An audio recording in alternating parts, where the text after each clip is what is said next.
Hello and good afternoon, Xbox Nation. Welcome to this week's new episode of the Xbox Lunch Break Special. I'm your host, Mr. BoomStick XL, and we have an outstanding show for you today. Two topics, and of course, we're going to get into what everyone is waiting for, and that is the ID at Xbox team up with IGN. Now, honestly, I don't know if they need IGN, but they have teamed up, and it is streaming on IGN's YouTube channel, which is where we're going to be tuning into at 1 p.m. Check out all of these, indie titles that have teamed up with Xbox specifically. I don't know if there's going to be any surprises. I haven't heard anything. I don't even know how long the show is. So we're going to hang around. Hopefully, it's about an hour, give or take. It is an indie showcase. We don't know specifically what games are going to be shown. At least I haven't seen anything. But we're here for it, right? We're going to check it out. Two topics to open up the show. We're then going to transition over to the IGN X ID at Xbox event, and hopefully we get some big announcements there. As you can see right now, it's just me and Gamsley. Gamsley, what's going on, brother? Welcome. You're alive. I'm alive. Apparently, I woke up this morning. Everything's good. I got my coffee. I'm ready to play games. I'm ready to look at games. I'm ready to talk games. I'm ready for everything, Boo. How are you? Now, obviously, the panel usually is Gamsley, myself, and Fuzzy Belvedere. We don't know where Fuzzy is. I haven't heard from Fuzzy, so hopefully Fuzzy is doing okay. And if he is here, he'll be popping in here. Sometimes he has PC issues and Crazy Louie Gaming or something. Well, Crazy Lou Gaming has moved over to, of course, the Xbox Factor podcast. Normally, we have Game Pass Dad, who also, he's not a permanent member yet based on his schedule, but he can be if he wants to. I'd love to have him part of the show. And obviously, maybe he'll show up as well. But we will figure it out, folks. We're going to have a good time here. We got some stuff to talk about. Over the weekend, Jez Corden was feeling a little bit froggy, so I made some commentary on the Xbox 2 podcast about Fallout 5, ladies and gentlemen. Now, again, I've been kind of giving Bethesda a bit of a pinch of smoke because, look, Fallout is the hottest thing since sliced bread games, right? Yes. We learned, again, this happened over the weekend. I saw a report, I believe it was from Game Rant, that they said that all of the physical copies in the UK region were sold out. That's right, folks. People are buying Fallout 4 in droves. Obviously, no Fallout way. 70. Yeah, shocking. It's really, you put out a good TV show, and you're gonna make some sales. It's crazy. And you know what's interesting? Oh, there he is, the best bald head business in the business. There it is. He's got the best shirt too in the business. He's a dapper young. I was gonna say young man. Now, he's as old as I am, but he's a dapper man. How you feeling there, Fuzzy Belvedere? Well, sorry about running a little late. Glad to be here with you guys. Had to get everything situated with the audio and the camera. It was taking a little bit longer than expected, but glad to be here. That's that PC life for you folks. Is why I don't have around. Yeah. Don't vouch for like Crazy Louie. He had you somewhere in the bathtub or something, right? I mean, yes, we had him kidnapped. Anyways, so listen, it's great to have you here. Amazing job that you guys did on Mav show on Friday evening. I was actually listening to that. As I was doing the watch today, as a matter of fact, catching up with everyone's stuff, as well as some real like deep conversation with Kay Asante on the Gaming Circle podcast. Some big thoughts about the SBI stuff that's been going on. A lot of real pointed opinions, and I love the fact that they covered it. Obviously, he joined. I was talking to Kay this morning. He was on a couple of people's shows. Ham Solo, who might be in the chat. So shout out to Ham Solo, bringing him in to kind of talk about that, as well as Game On Daily. He was on with Gaz and those guys, and Hargeet, and had some big, powerful things to say. And I love that conversation. I know that we're here for gaming, which we're going to get into. But I love when those things are covered, and I love it even better when it's done with class and respect. And that is something that all of the people I just mentioned have in spades.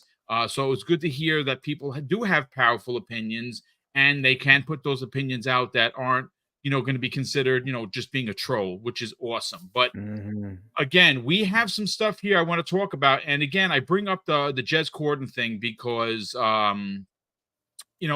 Fallout is a thing. And, just real quick, shout out to King Webb, who is in the chat. He's always here. King Webb, shout out to you, brother. He actually put out the most played 100 games in Steam, and it's a list. And obviously, I'm not going to go over 100 games because that's not what we're here for. What we're here for, though, folks, is the top 5. And why that is important is who, Fuzzy Belvedere, is in that top 5.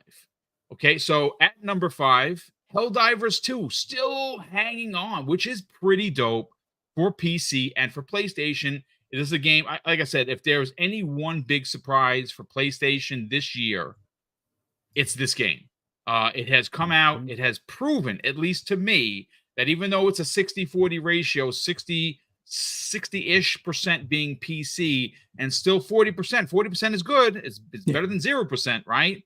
40% of gamers on PlayStation, what do you know, like multiplayer games that are not Call of freaking Duty. This is what a concept, right? So this is good. What's interesting, Fuzzy Belvedere, is that what's at number 3? Because for a game that turns 10 years old next year, Fallout 4 had on Saturday, the peak was 187,468. Now, why I'm talking about this isn't because, we're going to keep harping on the numbers. We're going to segue into what Jez Corden had to say about Fallout 5, which is why I think he's onto something. But I mean, look at what the top 5 consists of, Fuzzy.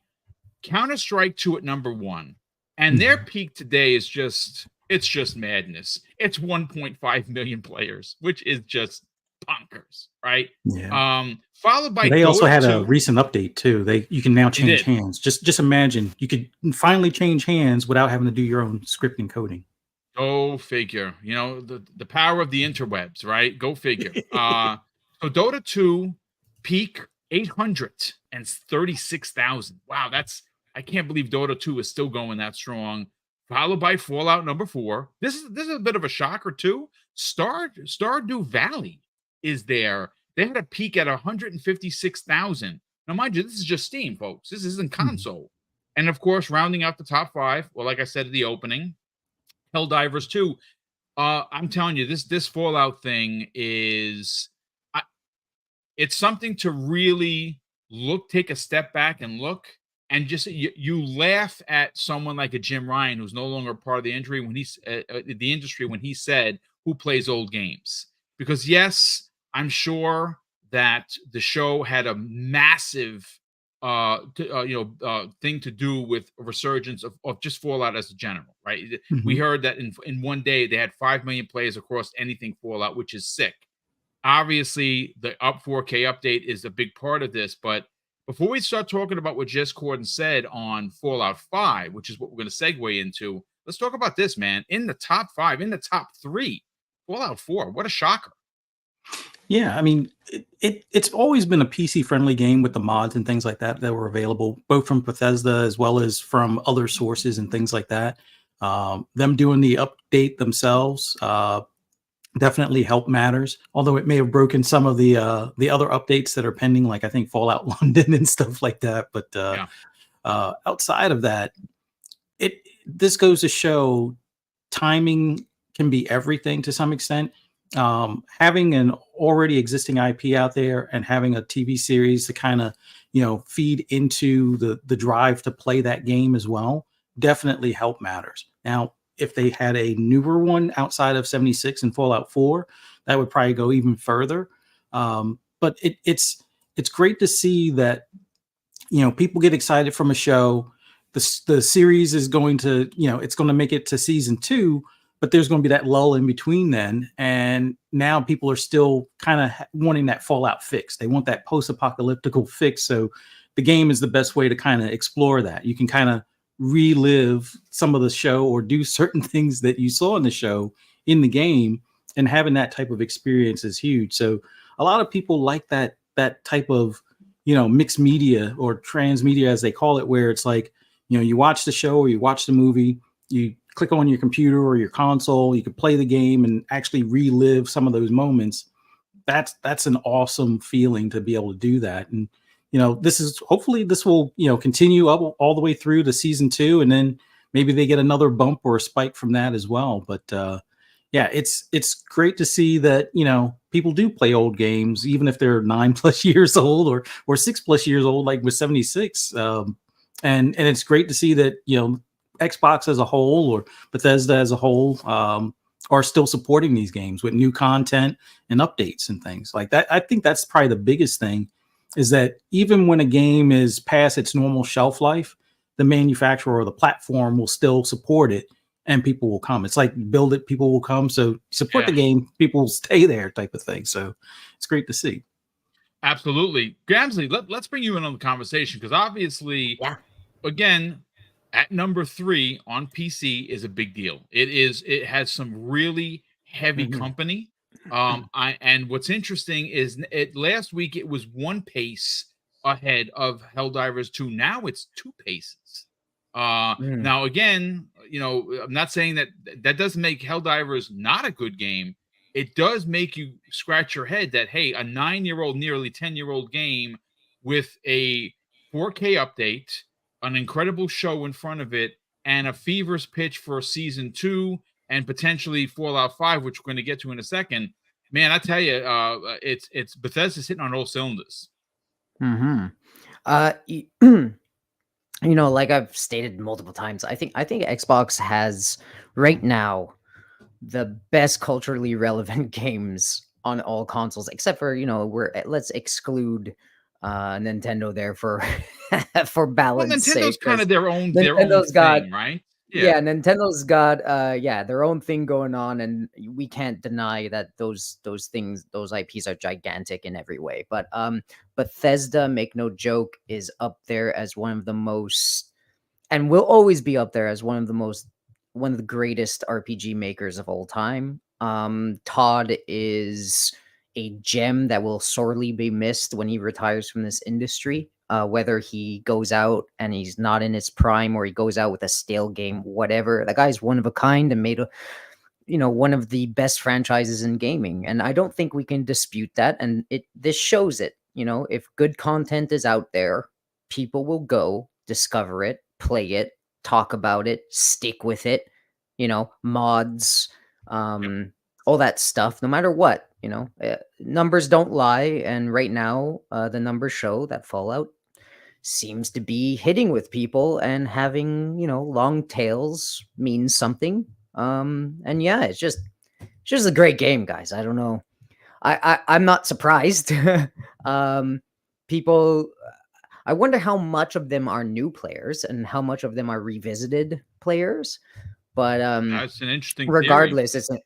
It's an interesting thing, because again, I don't know how well it's obviously selling well, but how many are returning customers? It would be an interesting stat to check out. Because the sale right now is like everything's at like $6 or something. So of course it's going to get a nice little bump right now. But yeah, 76 is the one that I'm really impressed by, that I'm really happy it's getting its day in the sun. Because I think they believed in that game, and it shows that how much they supported it with very little support from their fan base. Like, they supported that game all the way through. Like, they went from day one, terrible game, terrible review scores, people not sticking with it. They stuck it out. They're like, no, this is a good game. We're going to fix it. We're going to show you. They stuck it out this long, and I'm glad that people are discovering that it's actually a good game and not terrible. Yeah, Bethesda is out here making numbers, getting some money. I like it. I mean, listen, it's good to see. It's even better to see that even though it is an Xbox franchise, right? It is nice to see that everyone is enjoying it. PC gamers are enjoying it. PlayStation gamers are enjoying it. Xbox gamers are enjoying it. I do like the fact that Xbox has kept their word in bringing the update to everyone I know that there's been some controversy with how the update went towards PlayStation players, it being a part of PlayStation Plus. That's a deal they worked out with PlayStation. And that's a very PlayStation deal. Mm. They do that with their own people, their own players. Why wouldn't they do that for a third party? It's just who they are. It's unfortunate that you have to have Plus to get the update, from what I understand. And if that in fact is the truth, then that's not good. But Sony is going to Sony, right? I mean, that's just who they are. We got to welcome in Game Pass Dad. Hey, brother, thanks so much for joining us. It's awesome to have you here. Obviously, we're going to segue into the information that Jez Corden provided. And again, it's a bit sparse, but it's at least some information on Fallout 5. But Fallout 4 in the top 3 on Steam, 2 spots ahead of Helldivers 2. That is a really big deal. Let's talk about it, man. Yeah, glad to be here. Sorry for running late, but always a pleasure to come chat with you guys. Yeah, it's definitely showing that there is a viable marketing strategy to creating a strong world in a TV show, or taking these strong worlds and bringing them to the format of TV and the transmedia strategy. If it's done right, it kind of makes you wonder what, I think we've talked about it before, like what could have been if maybe Halo was handled a little bit better in the last 4 or 5 years here. But it's super awesome to see so many people enjoying these games again. And it even honestly, I don't know if it was the wrong time for me or if I just didn't stick back then, but I definitely didn't want to jump into 76 when it came out, just in the state that it was in. Which also we could say just sticking to it and trying to turn these games that might not release in the best state, being able to reinvigorate them and create hype about it again. With the way games come out, just because they're old games doesn't mean that they're not experiences to enjoy. And it's nice to see that something like a great television show can make plenty of people hyped about it. Yeah, it's again, listen, it is an older game. There are older games across the board. People are finding Fallout 76. People are finding Fallout 4. People have gone back to New Vegas. Some people have never played New Vegas, which is arguably probably the best one. I mean, I know there's there's Jamie Moran. It's always getting attacked by the internet. He had put out a tweet like, "Hey, Fallout 4," and he got bombarded with people yelling at him. I'm leaning towards trying New Vegas though, because I never actually played that one. Dude, if you didn't do it, brother, it is so good. It's criminal, honestly. Yeah, if I could jump in there, for a second. New Vegas, man, Game Pass Dad. New Vegas is modded to hell, and I love it. And there's a mod that makes it very steady 60. Oh yeah. Wow. Yes. Nice. So it plays steady 60, and the old games have a very good have a charm to me that I love, but it does have that floatiness to the character sometimes that may be off-putting. But this New Vegas mod really does make it smooth and enjoyable for everyone, not just people like me. So I would check out the 60 mod, and I would check out since Fallout 4 exists, jump into Fallout 4, experience 3 again would be awesome too. Yeah, I mean, listen, no matter where you're playing, obviously Fallout it is all the hype. And I want to segue into this Fallout 5 talk, because if you've been following the show since, the last couple of weeks, I kind of been giving it to Bethesda because I'm currently 53 years old. I'm going to be 54 in September. It's great, right? I've had the pleasure and the honor of experience gaming when it was 6 and dots to where we are now. So I'm very privileged that I have been along this whole ride. But what I don't want to do, folks, is play Fallout 5 when I'm 60 or 61. I'm sorry. I just don't. I don't. That's ridiculous.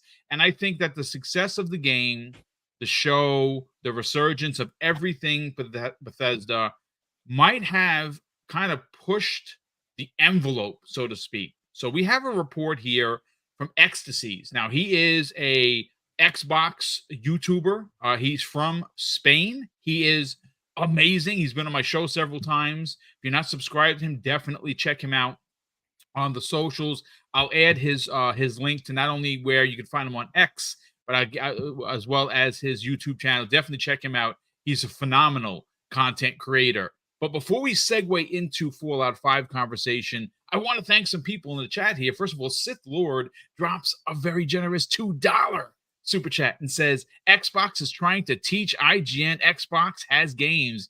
You know, they got ratioed and they were embarrassed over the weekend, as they should be, by, talking about, the money, it's being deceptive. Shut up, IGN. You just did this so ridiculous with their, trying to break things down. We were talking about in the green room.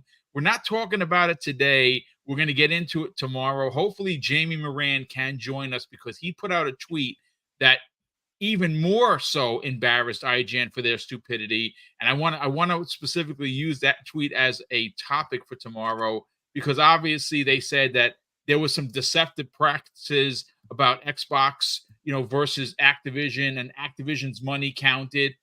Yeah, I mean, they own Activision, so I guess every dollar that they make counts for Microsoft. I don't know. I mean, I'm not a business guru by any stretch of the truth, but that seems about right. So we're going to get into that tomorrow. I want to thank B. Martin 001. My goodness, brother. He drops and has gifted 5 Double Barrel Gaming memberships. Dude, that is crazy generous of you. Thank you so much for the support. B. Martin 001. And Starfield guy, hey, heads up, brother. I'm going to send out your coins tomorrow. Everyone that won coins last week, this weekend was like so busy because I had my 15-year-old nephew over. And, obviously, if you have kids, it's all about them. And it was all about Tyler. Your coins are being mailed out as soon as this show is done. And I'll drop all the information into your DMs that, we've been talking. So everyone is getting a coin that you won. P.S. By the way, I'm sending a second one, but I'm not telling you what it is. Everyone's getting a bonus coin. That's right. Not 1, but 2 coins, because I have a lot of them, thanks to Ben Kenobi, That Blue Number, and, of course, Sean Labrie. And more on the way. So the more coins I get, the more coins you get. So everybody that won is not getting a coin. You're getting 2. Surprise. There you go. Starfield guy drops a very generous £2 super chat and says, I hear Xbox are pushing for an earlier Fallout 4. Well, we're going to get into that right now, brother. So let's get into it. Here we go. Ecstasies put out this tweet over the weekend, and it says, new Fallout information. Okie dokie. Rumors about the development of a new game in the Fallout saga have gained momentum, especially after the launch of the television series. Many fans are eagerly, right here, awaiting a new game in the franchise and wish that it would not take as long to release as Bethesda usually does. Some even suggested that another studio take over development to speed up the process. Well, this is where we get into one of my favorite journalists, Jez Corden of Windows Central, tip of the spear when it comes to journalistic integrity, something that a lot of these sites seem to be missing. Jez Corden had to say this. According to Ecstasies, Jez Corden, a respected figure in the industry, has hinted that plans are afoot for the next Fallout and that it could arrive sooner than we expect. In a recent episode of the Xbox 2 podcast, with, of course, his partner in crime, Rand Althor 19, Corden highlighted that the company is aware of the demand for the game and that everyone is aware of the potential success that the next title in the series could have. So again, is it a definitive flag into the ground kind of a thing, Fuzzy Belvedere? No. But we were talking privately. Sometimes we hang out past the show ending in the green room. And we were talking just the other day, Fuzzy, and we're like, yeah, I think that these are one of those circumstances that it's almost, you'd have to be a knucklehead to ignore the fervor that is the Fallout franchise. I would imagine that everything is going to have, maybe they step on the gas a little bit. The show, instead of arriving in 2026 or 2025, like at the end of 2025, maybe we get that. Maybe we start to see them say, you know what, the show is a raging success. Let's go. Fallout 5, I mean, listen, Bethesda's a big company. They're owned by Microsoft, who, by the way, has a whole lot of money. And I think that Microsoft wants to put out Fallout 5 on everything. Xbox next, Switch 2, PlayStation, whatever, PC Master Race, you're getting your version as well. Everyone that has a way to play this game is probably going to get this game. So, does it behoove them to kind of put the pedal to the metal? I think so. Waiting to 2031 until you feel comfortable after Todd Howard's last game, which we all think is going to be Elder Scrolls 6. I don't know if that's tracking so well. You spend some money, get another studio, get another team to help you, and let's go. Let's talk about it, man. Yeah, I think with considering how successful the show has been, and given that it's a storyline that could go on for 3, 4, maybe 5 seasons, if not more. I think it's definitely worthwhile for them to look into expanding that Bethesda studio. And plus you have some of the talent that has worked on other Fallout titles in the past. Like some of the veterans over at NXIL have worked on the original Fallout 1 and 2. And they also had their own similar but adjacent universe game with Wasteland. You also have Obsidian, which a lot of people say that it's made their favorite Fallout game with, Fallout New Vegas. And they seem to churn out quality within a shorter period of time, whether it be a smaller experience or not. I think you could probably get something at least on par, maybe not the full Fallout 5, but you could at least get something on par with like a Fallout New Vegas 2 or Fallout some new location that they determine is, something that will fit within the universe type of thing. But as far as the Fallout 5 team, if you're not drawing from those other talented individuals from those studios, which, by the way, I know they are working on their own, predetermined projects. Like I think we have Avowed coming later this year, and we also have them working on Outer Worlds 2 and some other unnamed project, which I always wonder if that might be the quote unquote New Vegas 2, placeholder kind of thing. But with NXIL, if they can't really get all of the manpower that they need for a Fallout 5, maybe have them do like a remaster of a Fallout 1 and 2. There is a surge in RTS and turn-based style games on the console as well as on PC. We've seen those take off a bit better than they have in the past with things like Age of Empires and stuff. It would be nice if there's also a Halo Wars 3, but that's a whole nother story. But I think if they can't get the team up to the numbers that they would need to kind of divvy up, hey, we still have the people working on 76 content, we can start waning off from the Fallout 4 content now that we have the next gen update.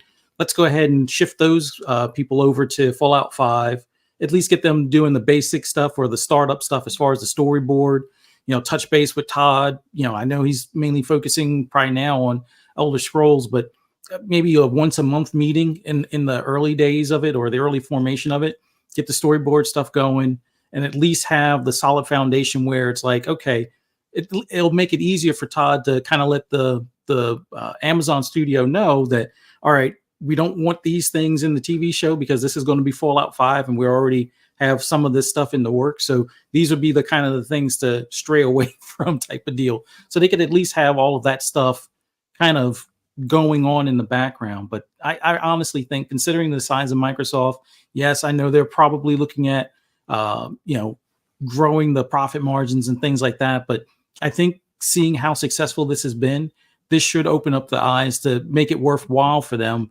to reinvest in Bethesda enough so they have a large enough team to accommodate those 3 IPs that they are now going to be known for. I mean, Starfield still needs additional support. They got the DLC coming here soon. A Starfield 2 needs to happen at some point, or Starfield Online needs to happen. You definitely want to have Elder Scrolls be either that cross-gen title or launch title for the next console, as well as for this generation, for everybody that's waiting for it. And then have it where you have Fallout not too far behind, because in the past 2 to 3 years was the norm for getting, a next title out.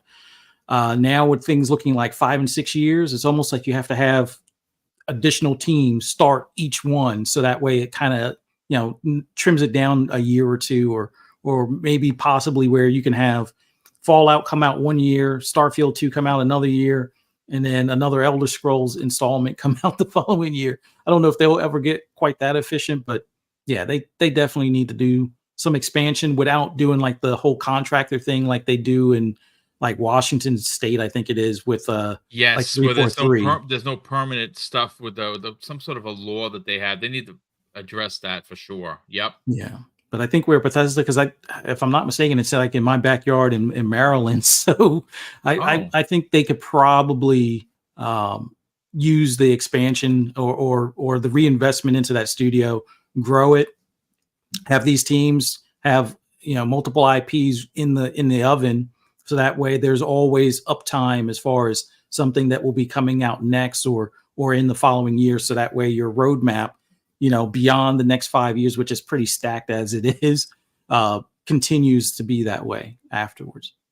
Absolutely. Listen, Gamzee, I had a thought, literally an epiphany live on the air. I'm amazing. So here we go. Yeah, you are amazing, kind sir. Okay. But I was saying I had an epiphany. Not you are my epiphany. Okay. Oh, damn! Come on, man. Sorry, Give me man. this. So listen, God.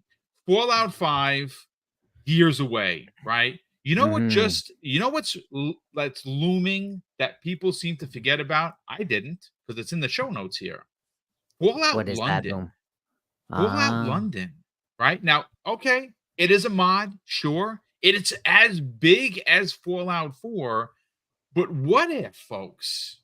Now, I know if you're a PCMR kind of a guy or a gal, you can go download it and you're probably playing it right now and enjoying the H out of it. Good for you. I don't have a PC, nor do I want to play on one, right? I want to play on my console. What if the stopgap here isn't, bringing Obsidian in, because obviously they're big, and I would love a Fallout New Vegas too. I think everybody would.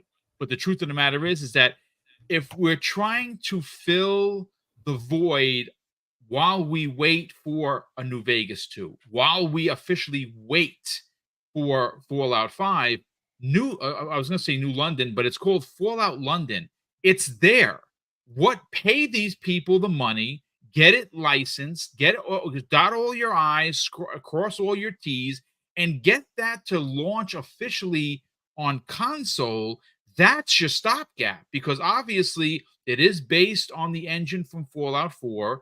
It's a fan project. We know that Bethesda works with these people, these developers. They even hire some of them.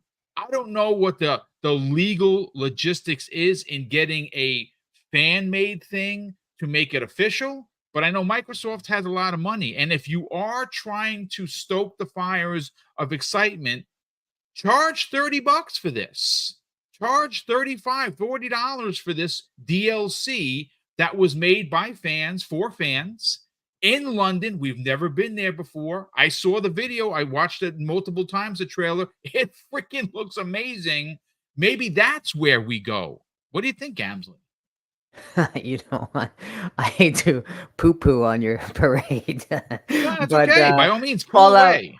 Yeah. No, these we know that's kind of wonky right now, because they shat all over those guys by breaking them on PC with Fallout 4 updates. So we know that they're not closely connected as we like to think they are, and they're not talking as well as we think they are. So that mod was supposed to come out very soon, and the 4 update really messed with them, and now it's delayed, and they look like they're not happy about it. So us as fans are also angry about that, and also charging the $30 would also be pretty bad. But all I know is that that's the stopgap for sure, but it's the combination of all these stopgaps, right? 76 content, Fallout 4 content, Fallout 3 content, New Vegas content. To drag it back to Jez Corden for a moment, I think the verbiage was like, not necessarily Fallout 5, but he really did sound like he was saying, yeah, something Fallout's coming, because they know.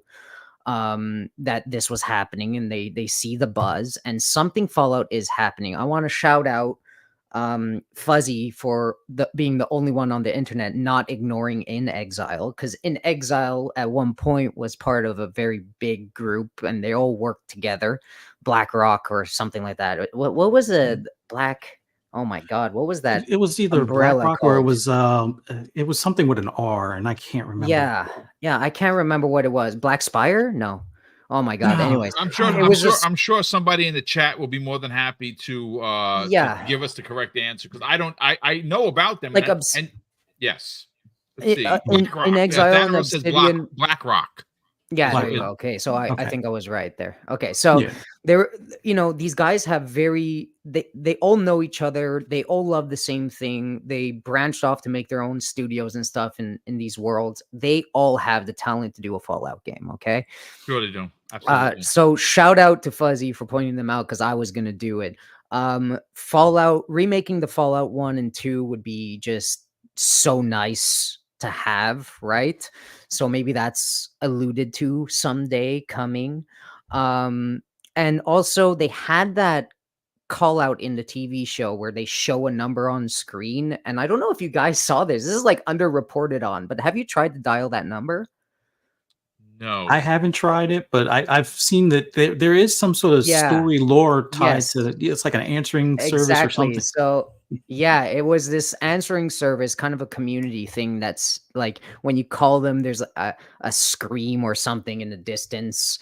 Yeah, one of the chat members called it out too. There's a scream in the distance and it hangs up or something. And then if you text the number, it says like here, sign up to this community thing, and it shows a link, and then it shows in 33 weeks, like we'll respond to you in 33 weeks, and that drops in like November 27th or something, which is right around the Game Awards. So they're definitely teasing something. I think that's what Jez is saying. There is something in the back that's coming to the front foreground. But unfortunately, there's not enough time for Fallout 5. It's not going to be a Fallout 5. As I said, In Exile project, or like we've said, New Vegas remaster, Fallout 3 remaster, something about a remaster, high quality. It could even be a New Vegas like remaster / content drop. So they remaster New Vegas and then give us another story to go through. I think there's multiple ways, including Fallout 76 and keeping that updated. There's multiple ways to keep people and get people hyped until a new game comes forth. That's just whatever they choose to do. I just hope they don't go out of their way and rush it. I really do think they have it like contained and they have an idea. I just hope that they take their time with it. And yeah, when you brought up a RTS or something, Fuzzy, it was interesting because Age of Empires team split off of Sega, right? And it would be really cool to see a partnership, kind of like what they're doing with Toys for Bob, of being like, yo, you're going to be working on, let's say, Age of Empires, or I don't know, you did. How about like a Fallout RTS thing, or maybe bringing back Halo Wars? Like they have teams set up. They have big opportunities for partnerships in other places, which is nice. Xbox is doing good, so is Bethesda. So I'm excited, man. I'm excited. I'm hyped. I don't know if you can tell. I'm freaking hyped. I start talking fast when I'm hyped. No, listen, bro, there's a lot to get excited about. What a concept. Games, they're fun. I mean, enjoy whatever you want to enjoy, where you want to enjoy. But well, we're on an Xbox podcast, so we're going to keep it Xbox. Game Pass, Dad. Let's talk about it. I mean, everyone had some pretty amazing ideas. I have been schooled today because I didn't know that there was maybe some beef between the Fallout London guys because of the update. That's pretty interesting stuff there. Also a bit disappointing because, obviously Fallout London is a passion project with a lot of love that went into that.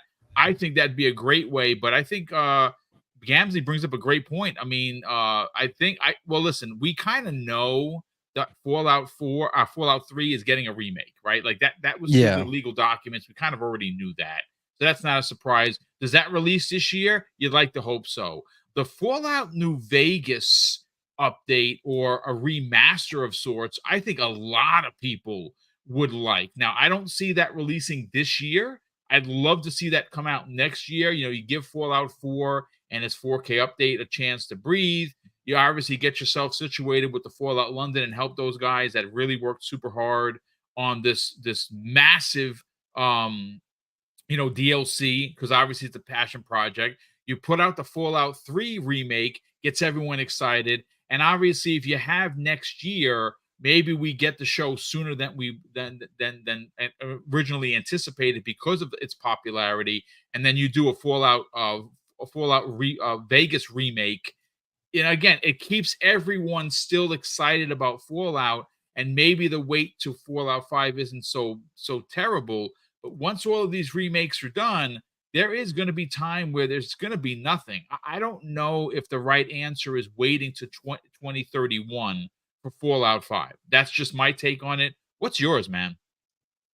Yeah, I mean, once they had an idea of what they had with the show, I feel like in production, they probably knew early on that this had a lot of chance to really capture like not only like the Fallout fans, but go far beyond it. I would hope that like Microsoft and their studios have been planning on ways to like capitalize on this, which it does seem that a lot of these things that we're seeing come to fruition now, like how much work they put into 76 and also like the update for Fallout 4, like definitely I would hope that they're finding new creative ways to kind of speed that up, because I definitely don't want to wait until like 2030 to see a Fallout, or until long after Elder Scrolls 6. And it would definitely be like a squandered opportunity at that point if we end up running the entire or most of the like run of however long the show ends up going for without seeing like a main title release. But I do feel like there's a lot of opportunities, like you guys have brought up,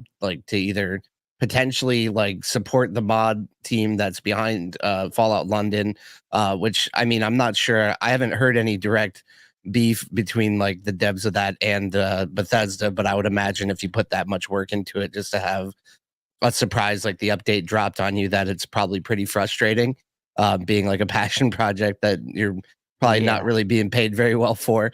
But I would love to see like Obsidian like take another crack at either like a new Vegas 2, or even possibly like the possibility of them doing a mainline game. Like I love Obsidian games, and like basically like, because Outer Wilds I really enjoyed, or Outer Worlds I really enjoyed that game. I also enjoyed Outer Wilds, but Outer Worlds was like one of my favorite like space RPGs until like Starfield came along. Like that kind of held me over. And I do feel that Obsidian has the ability to, like we've already seen that they have the ability to create great games in the Fallout universe. So I would think that it's pretty obvious that there should be a fast track to bringing this to development and getting it out before too late. But again, like Gamesley said, definitely don't want to see it rushed. But I would hope that with all these studios that Microsoft has at its disposal, that they like stop letting some of these IPs like kind of stagnate. Because like I always bring it up, like Halo, with all the opportunities they could have had, especially if we saw through Helldivers, like all like it came to light that there was talks of like different ideas that didn't necessarily get green light for whatever reason. I feel like now's the time to kind of think outside the box and possibly either look at smaller projects or expansions to help kind of feed that hype and like that, like satisfy that appetite for Fallout right now, because like the culture definitely wants it. Like fans of the series and people who've probably never heard of it before the TV show definitely want more Fallout and are probably searching it out. And I would think that if it would be a squandered opportunity if they didn't bring some new ideas to market, to either bring new games or find a way to make Fallout 5 a little faster. Yeah, I mean, I listen, obviously there's no doubt that they're going to have to push the envelope. Now, nobody wants a rushed game. Let's be completely clear, because I saw a lot of people be like, "Hey, just a second, Boom. I don't want it to be," because Bethesda. Take it easy, folks. No one's saying that they should rush through the game. Take it easy. Yeah. as much as we want to give him credit for like turning 76 around, we don't want a half finished game again. Ideally. Absolutely. Yeah. No, it's a Yeah. great point. Now we did have, okay, so folks, look, obviously the Fallout conversation is something that we enjoy having. Everyone in the chat is enjoying it. Thank you. Let's welcome in 717 live viewers, which is freaking amazing for a Monday morning. The IGN event, or the IGN X crossover with ID at Xbox starts in literally 14 minutes. Now I know that we had pitched this show as being, does Microsoft have its sights on Embracer Group? I'm going to have to change all of that because we're just not going to have enough time to get into it. So obviously, if you're here for that conversation, I think what we're going to wind up doing is taking this entire topic, moving it over to Wednesday's primetime gaming. And I'm going to see if I can get King David to join us, because it was King David's 23-minute video that he did specifically talking about Embracer Group and its way it has been split up into 3 different companies, where it sparked the conversation that I wanted to have, because I think he's onto something. He said that this is an opportunity for Microsoft to kind of get in there and buy a part or a portion of this newly divided company. I think it's a conversation that I am incredibly excited to have, because I think that the Middle Earth and Friends division is literally exactly what Xbox would want and need in one nice little package. They go and they buy this, and obviously there's no reason for them to buy the one that's going to work on indies. There's no need, which is the Coffee Stain and Friends, right? They don't need to go out and buy the one that is going to have all the Magic the Gathering type of cards, because that's not where they peddle their wares. They're into gaming. Specifically, the 2 important pieces to this conversation of Middle Earth and Friends is Eidos Montreal and Crystal Dynamics, who are, by the way, working on first-party IP. Major, super important IP in Perfect Dark and Fable. So to have them added to Microsoft Xbox Game Studios would be a big deal. But we did, it's interesting. I'm trying to find the message here. And I hate when I lose these things because the chat is flying by. I'm trying to see who said it. I love giving where credit is due. My goodness. Hold on. Bear with me just a second, because I saw it. I thought I had it queued. I want to have this conversation. And if I can't find it. Please throw me your name in there and I will read it verbatim. While we wait, we have 11 minutes to kick off for the IGN ID at Xbox event. And I don't want to start that late because people want to see what they're doing. Real quick, gentlemen. Someone in the chat had said, what if they worked on a DLC where there was a Fallout planet you could find in Starfield?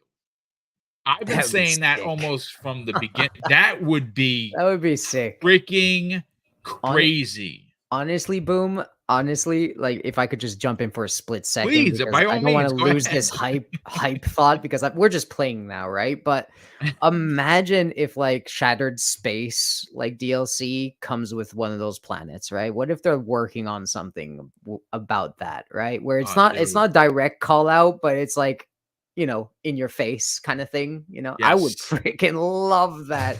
I would love that, like a little Easter egg. I would love that stuff. I mean, if it's a planet you could find, I would imagine that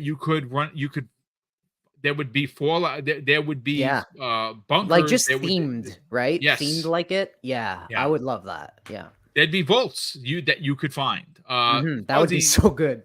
How dope would that be? I think it'd be pretty damn awesome.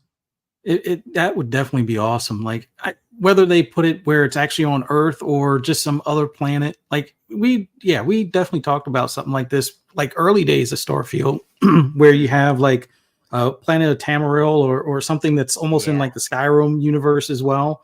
One in the Fallout universe like that. I think that whether the modders do it or they do it themselves, I think that's going to wind up happening at some point. But that would be a cool thing, not just for the Easter egg aspect, but you would have people play Starfield. Like you can already build your own like base and establishment and things. Can you imagine that now? Well, you could build bases in space or build bases underground, like a vault or something like that. I could see people not really want no life in Starfield, but definitely putting a lot of time and hours into it. Like a lot of us have already put time and hours into it. A lot of us have already put time and hours into Fallout, but just having that merging of those IPs, I could see a lot of people doing that, and then have like power armor for space as well. Dude, it's infinite opportunity, and we're sitting here. It's so funny that we're sitting here and we're talking about like Fallout and everything, and we're talking about 76 having a resurgence, but we just overlook. We think that Starfield can't have the same thing. Not we on this panel, but like people out there thinking that Starfield can't be like quote unquote fixed. Look how much potential. Like as we sit here, it's like, man, this 83 Metacritic game, right, in Starfield has so much potential.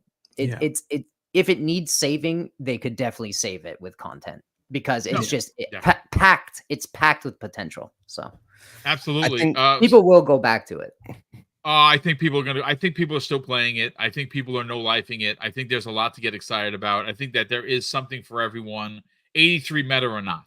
And if you add the hottest things in sliced bread and add some sort of a Fallout thing to it, I can actually see that being a thing. I think I would say to that idea though too. I think it would be really cool to see them like really kind of build out a more fleshed out area, because I feel like that's one thing I missed in Starfield is that you didn't necessarily have like you had like detailed locations, but you didn't necessarily have as many like fleshed out worlds per se. Like they're kind of like a little bit sparse in that aspect. Not that I didn't enjoy it or that I don't understand that that's how the game was, but it would be really cool to see like a little bit more dense, detailed like city than what we might have saw from the base game itself, like as a Fallout theme, and really expand on what the game is capable of, because that's kind of what I hope for from like some of the DLC, because as time went on, like that was probably one of the things that I could knock the game for. But I mean, again, I enjoyed it for what it was and definitely understand some of the critiques, but I think that would be a really good way to expand on what the game is capable of and really kind of cross over the IP. Yeah, I agree. One more thing, Sure. and then I'm done. But as I'm thinking about that game and thinking about this Fallout thing, for those who didn't play it through, I will try not to spoil it, and I promise I'll try. But everybody on this panel, you got through it, right? You did the whole thing. Yes. Okay. There's one mission in particular that goes in and out of certain scenarios, right? It like has a mechanic where it's telling a story and then you're warping from one time zone to another time zone, right? Yeah. Imagine doing like just an Easter egg or a callback thing to a Skyrim, a vault kind of scenario. Can you imagine what you can do with that, like storytelling? It would be of like crazy. Going in and out of what happened to that planet or what happened to that bunker. That would be so good. Anyway, it would be I'm amazing. fantasizing now, Yeah. No, but you know what? That's what fans do, right? That's why we get excited. That's why we do these podcasts. That's why we play games, because the scenario you're talking about is something that fandom and what fandom is all about. Real quick, Simon Brandy drops a very generous £5 super chat and says, I want spin-off Fallout titles, starting with a battle royale. The apocalyptic setting, power suits, ghouls, perfect for a BR. Get the Call of Duty devs on it. Wow, that's freaking phenomenal. Warzone I'm not a battle royale guy, but I like what he's putting down there. And you know something, the chat member that came up with this idea was Fantas Archer. So Fantas Archer, shout out to you for this particular thing. Now, what I'm going to do is I'm just going to pause this footage, folks, and I'm going to do a quick screen share so we can get the IGN thing going. It is right here. I think something is live. So I'm going to just make sure that it's not too loud. Just give me a second. Let me get that up to date. I believe play it's that the pre-show, I think. That's most often where new block types for your buildings and other crafting materials are stashed away for you to permanently unlock. So as we There's wait, no critical path in the traditional sense. meaning if you want to travel further out, you do need to keep upgrading your flame. That's the force that keeps your avatar alive, even in the lethal and otherworldly shroud that covers vast swaths of the map. Surviving within the shroud is extra challenging since you only get a limited duration to stay alive inside of it. Your timer will only restore itself when you resurface or find hourglass capsules. Take too long and you'll eventually die. Is this You can't fast travel to safety while inside of it either. I think it is a welcome layer of danger to what might otherwise be straightforward excursions into the wild. Upgrading your flame means the shroud is less capable of killing you, but you'll need to grind quite a bit to get there, and in that aspect, Enshrouded could do with a little more hand-holding. Without proper guidance, it's possible to spend hours running in circles looking for certain items without any notion of their whereabouts. When you finally do upgrade your flame level, you're granted access to distant, higher-level biomes, of which there are currently 4, like the dry plains of the Nomad Highlands and the sand-strewn desert expanse of the Kindle Wastes. And once you venture far enough beyond the starting areas, Enshrouded's decently sized bestiary begins to take shape. 2 of my favorite opponents are the devastating dragon-like Wisp Wyvern Making sure that we're going to get to and the overpowering Vuka Brawler, YouTube channel. both of whom present a balanced challenge and drop powerful gear after you beat them. Unfortunately, gaining experience points to reach Enshrouded's level cap of 25 is often mind-numbingly slow, especially since leveling is mainly relegated to combat. But I was delighted to find its nuances do eventually begin to come together once you reach level 15 or so. Using this sophisticated skill tree system, I managed to build my character into a powerful... All right, gentlemen, I'm going to quickly just do a screen share to the correct one. Pardon me, folks. I had it on the wrong one, which is why it said an hour. Yeah. So let me just screen share that. We'll get everybody up to date. And I think a little less some maps volume are going to be way more difficult for you to defeat. Right. You can imagine that everything's going to become like a blaze. So if you get to caves, then that might be a little bit easier. So the weather also in Enclave is kind of all chaotic. So sometimes you have big shift of weather. So if you can manage to fight or encounter the Ark of the Forge when there's a big flash freeze with full of snow, you might have a better chance to defeat it. So as Fred mentioned, it's really good for you as a player to engage with the Ark of the Forge during a flash freeze because everything is cold, so it lessens its power.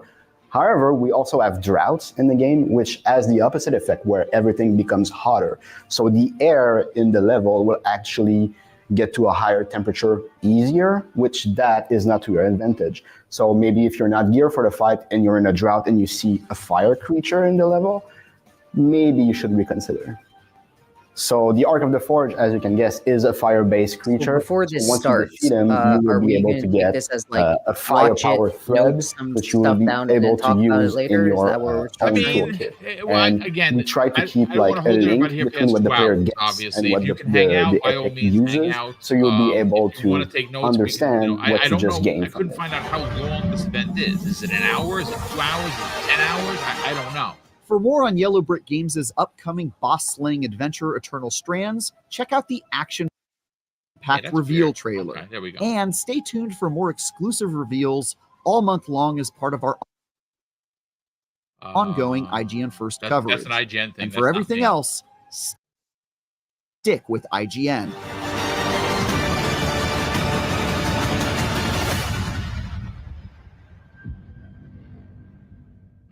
Here we go. Here we go, ladies and gentlemen. That was Eternal Strands. ID at Xbox is finally here. IGN and Xbox teamed up to bring you an exclusive look at some of the most exciting upcoming indie games in a showcase jam-packed with new trailers, never-before-seen gameplay, and more. Followed by a special episode of IGN's weekly Xbox show, Podcasts Unlocked. What's happening, friends? Welcome to Podcast Unlocked. Well, with deeper dives on some of the coolest games. And you won't have to miss a second of it because the 2024 ID at Xbox Showcase kicks off right this second.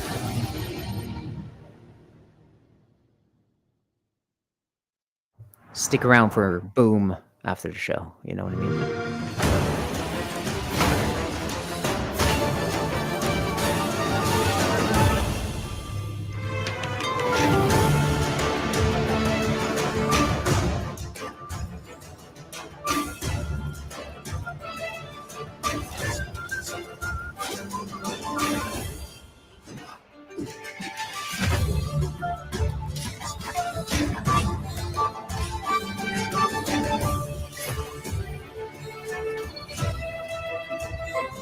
pretty good, man. Looks like an interesting dungeon crawler. Yeah.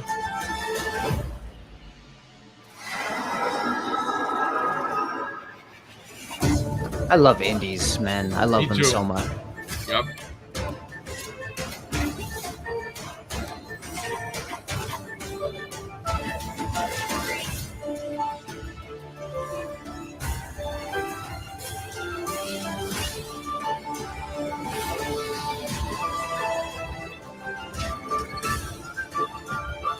Kind of gives me some Zelda vibes. Mm-hmm. Astor. Nice. Oh, wow. May 30th. That's freaking awesome. Right around the corner.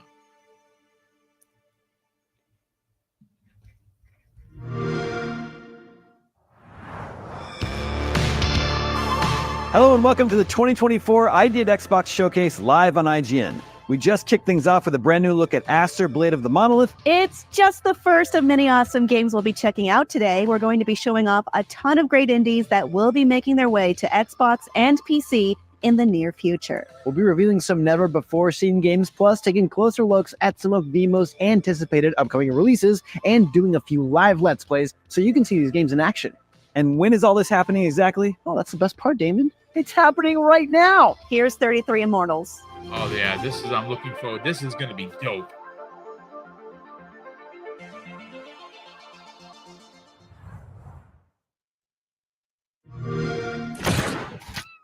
"33 Immortals" is a 33-player co-op action roguelike game where you pick up your controller and go on epic raids in increasingly difficult regions. Your goal is to fight and survive together with as many players as possible in each region. There are plenty of ways to cooperate, stick That together, sounds crazy. heal each other, fight together. Some Hades vibes there too. Revive one another.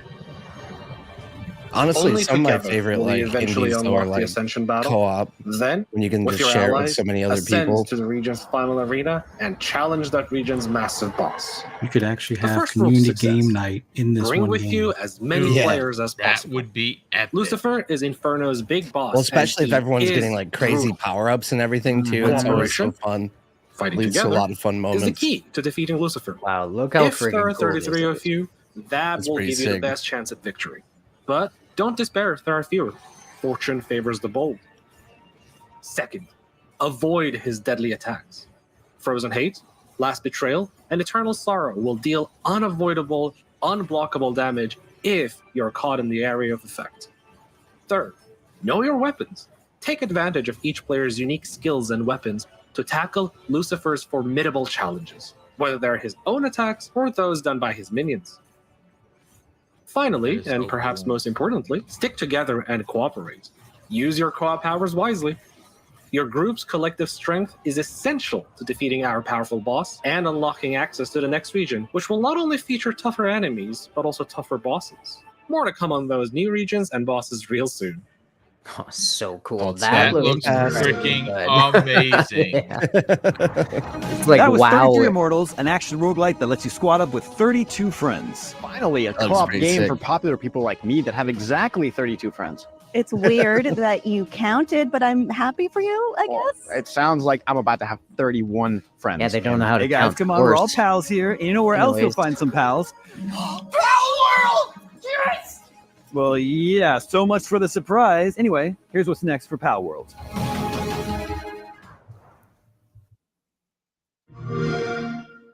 They made a choice there. Yeah. Terrible.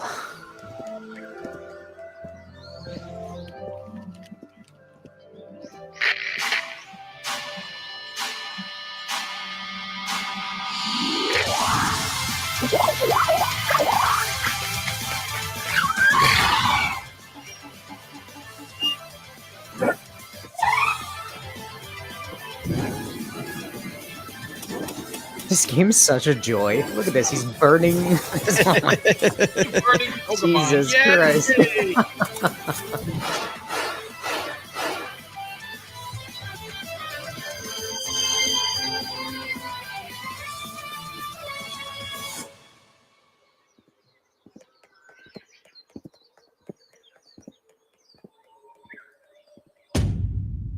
Oh wow.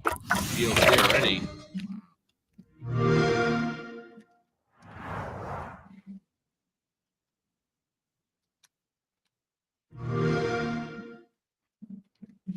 Ooh.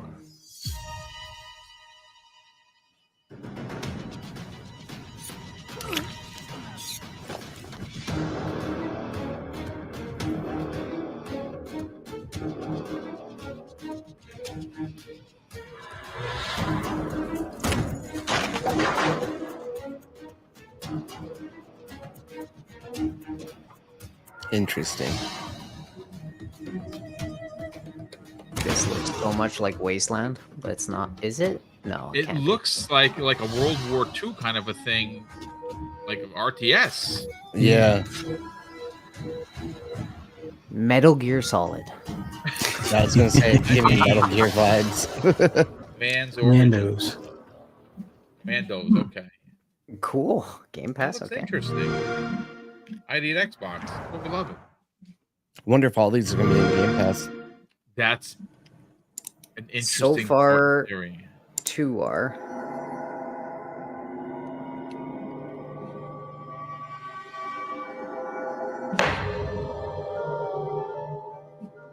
This is a point and click joint. My brother's gonna love this.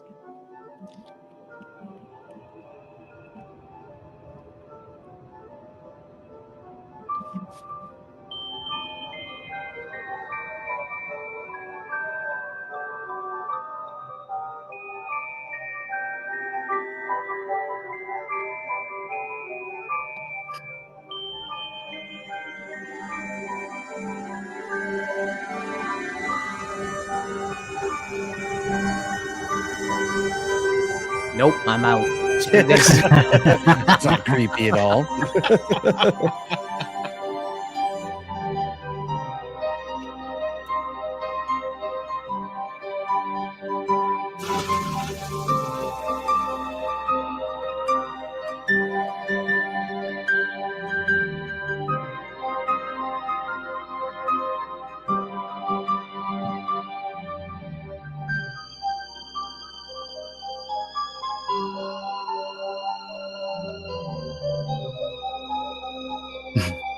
That's a creepy crap Christ, monkey. dude. Not, Yeah, I don't know what that was about. not the best bald head in the business there.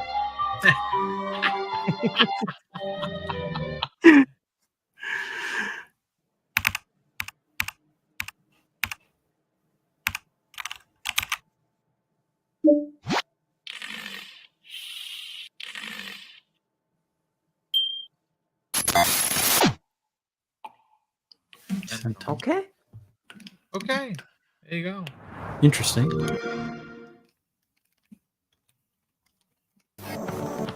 Hello, little bird.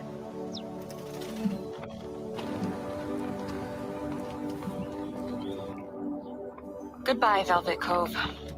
I'll soon be flying away too. Oh, don't nod. Don't nod. Don't nod. Yes. I've got a feeling I can't explain.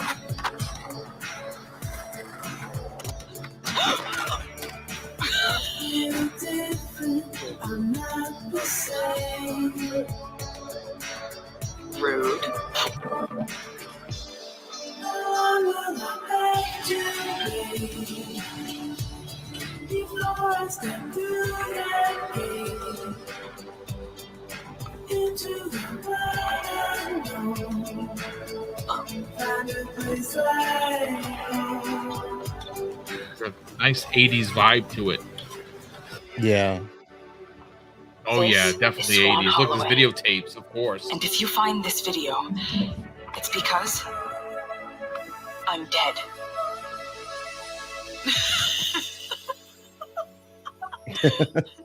What the? That actually looks good. I don't even know what it is. Big Mad Mo says that I'm all in on anything. Don't nod. You know what? You're not wrong, sir.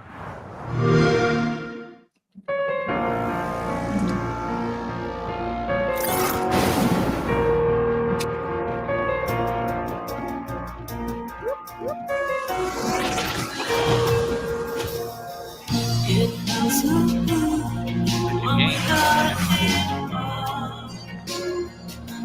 There's nothing like the XL. When it comes with the power of mighty and the beauties in the love of all desire.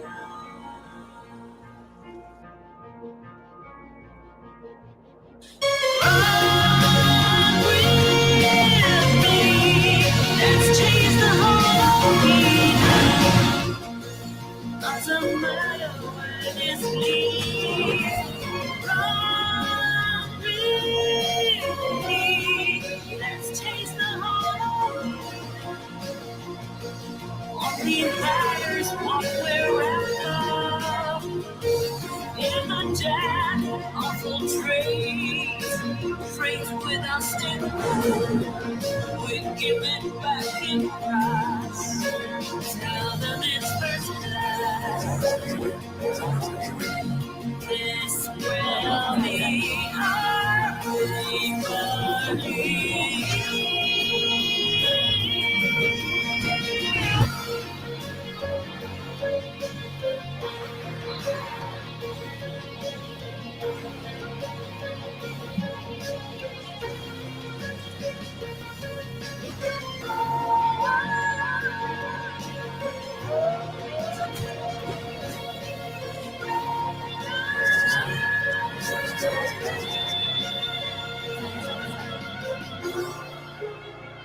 Locker. Mm. Turn-based cyberpunk action. I mean, it's got all over the place, but it looks interesting. That's for sure. We just got a tease of what's coming to Pal World, and we got brand new looks at Commando's Origins, Centum Lost Record, Bloom and Rage, and Key Locker right here on ID at Xbox, live on IGN. We're only just getting started here, and we have a ton more indie game trailers and gameplay to check out. But be sure to stick around after for a live episode of IGN's weekly Xbox show, Podcast Unlocked. But right now, we need to take a quick break. Stick around. ID at Xbox continues after this. So far, ID at Xbox is presented by Xfinity. We're on Stay ahead of the Pass, game with or we're Xfinity's not. blazing fast speeds and smooth, low-lag connection. 33 Immortals is tip of the spear for The me Cinefix so Top far. 100. Looks A list so really secretive, good. even And if we you get don't know what Yeah, movies that are on it or That where they community rank. game night is gonna be Each episode will reveal one of the movies, Did I rush it? Felt like I rushed. That was good. I liked it. talk about why it belongs, and finally find out where it ranks. Are you not entertained? Are any of the movies we've shown here even on the list? I have no idea, and it drives me crazy. Join us as we find out on the Cinefix Top 100, Mondays, starting July 3rd. Why so serious? IGN Playlist is the best way to track your game collection. Now you can even import your entire Steam library to Playlist, making it easier than ever to review games, show off your collection of the world, and Asshole finally chip away at that 1977 says massive Damon is a backlog pony. you keep meaning He to really get is. to. He IGN is Playlist. a Check it out. PlayStation guy. Pretty odd that he is the lead host here. I don't know. Behind every game, movie, and TV show you love is a wild, crazy, and sometimes unbelievable story. No one is just Damon needs to From host revealing everything the Xbox secrets so behind we your can favorite eat franchises to solving a legendary video game mystery coming for you. IGN Inside Stories gives you a peek behind the curtain.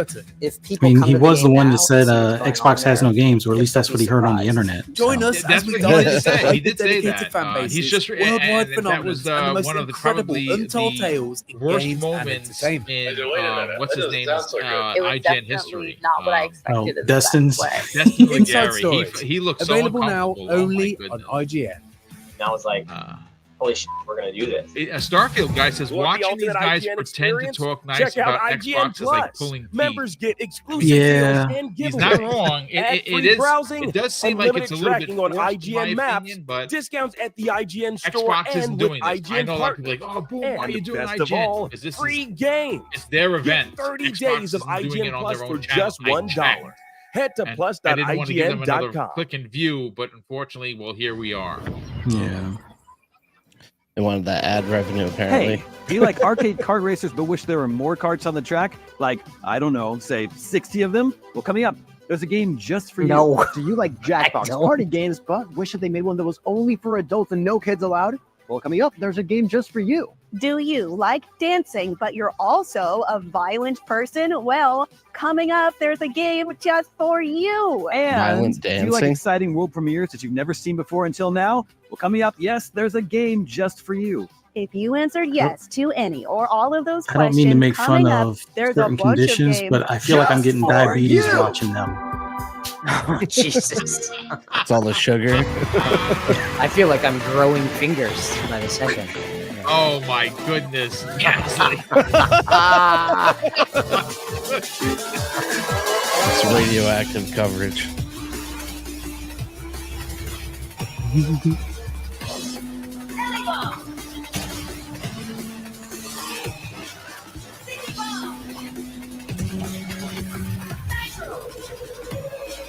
It would be nice if Microsoft would make one of these with their own characters. I'm just saying.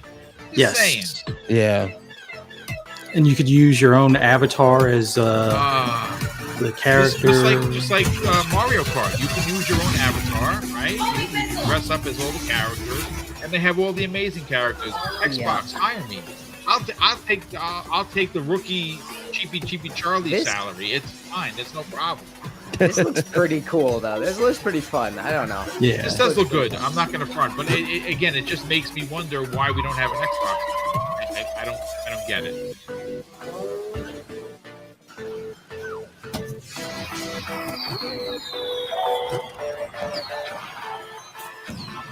Like have Playground Games team up with Double Fine or something. Hello. Yeah. Make you head of that particular project. Yes, it's a winner.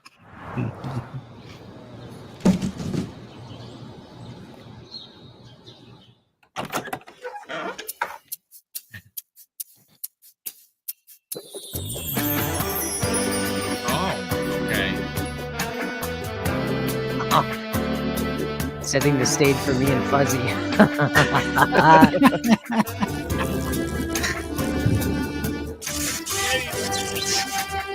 Naughty Pack. Jackbox. There we go. I'm not going to be able to play that one on Twitch. Oh, you probably you'll get ratioed or something. Don't do it.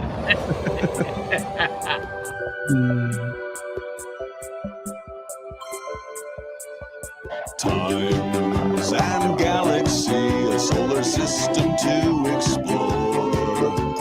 Times and galaxy, arts, politics, and more. From every planet to meteor, space is a lonely void.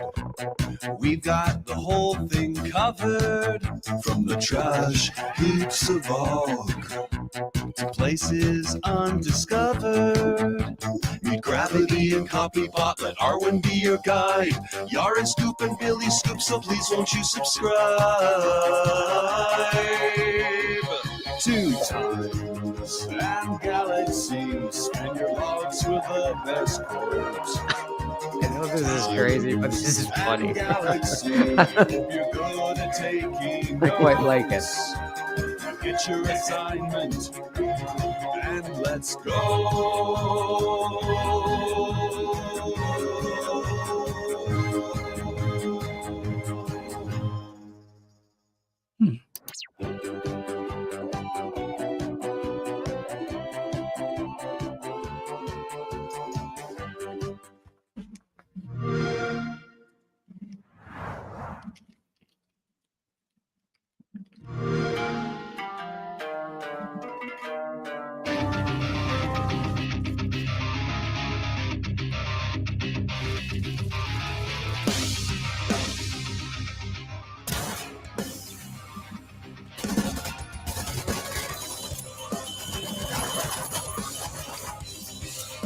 Looks cool.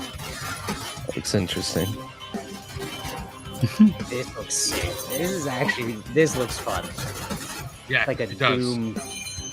Doomy style game.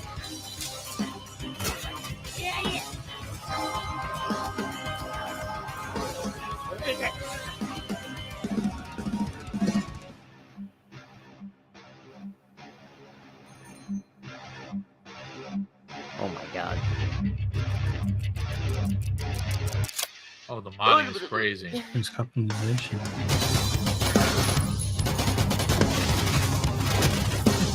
I think this is a roguelike. It looks like a roguelike, huh? It does. It does have a roguelike kind of feeling to it, especially with the modding, the weapons.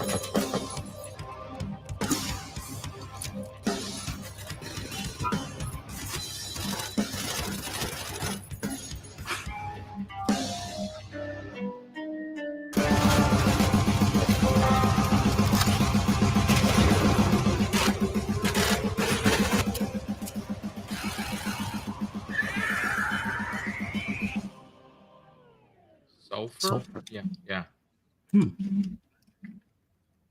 Silent Cypher drops a $5 super chat and he says, "Do you love dancing, but you are a violent person?" What kind of comment is that? Yes. Did theirs? Okay, let's say, why did it freeze? Okay, there we go.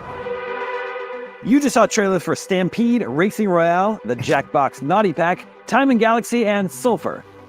4 unique indie flavors that taste great together. Unless you try and play all 4 of those games at the same time, which is not the recommended way to enjoy them. Yeah, we're always looking out for you here at the 2024 ID at Xbox Showcase. It's the least we can do. And now, more indie games. Let's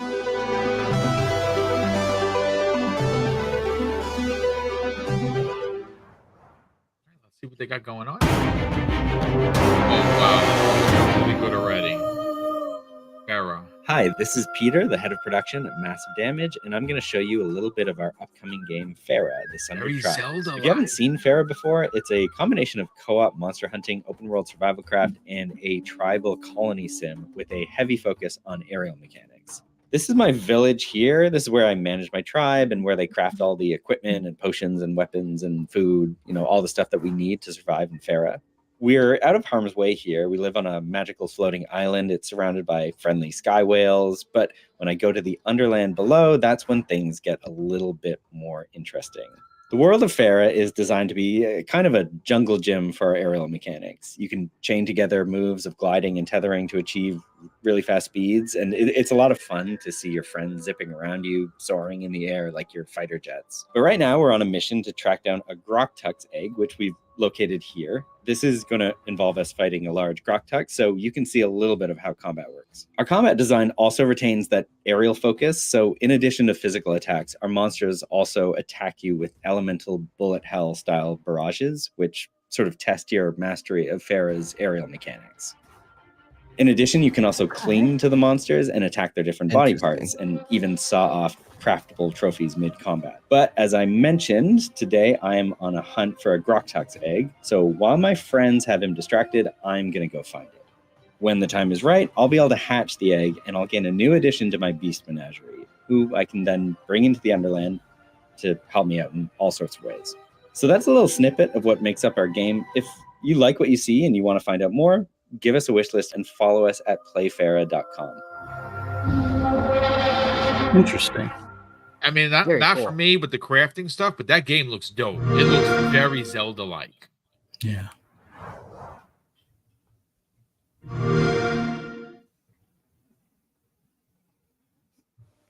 This should be fun.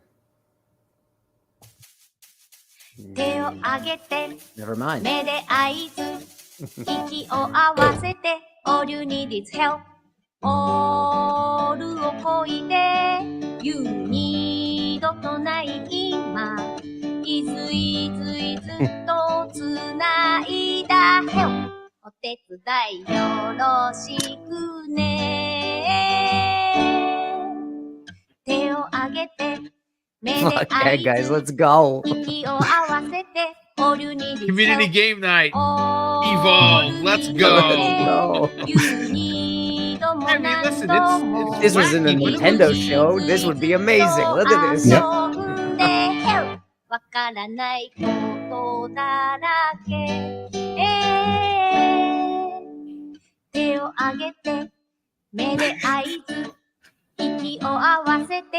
you need is help, help, help. I'm not gonna lie, not for me, but it looks like that would be a big fun game on, and it's Game Pass, which is pretty cool. We still have a ton more surprises up ahead right here on ID at Xbox and IGN. Can we tease one of them? Like, make fun of them in rude or mean ways? Like, spread a vicious rumor about them on the playground? I don't know why you'd want to do that to any of the games here today. None of them have done anything to deserve that. After all, isn't teasing just a less mean version of bullying?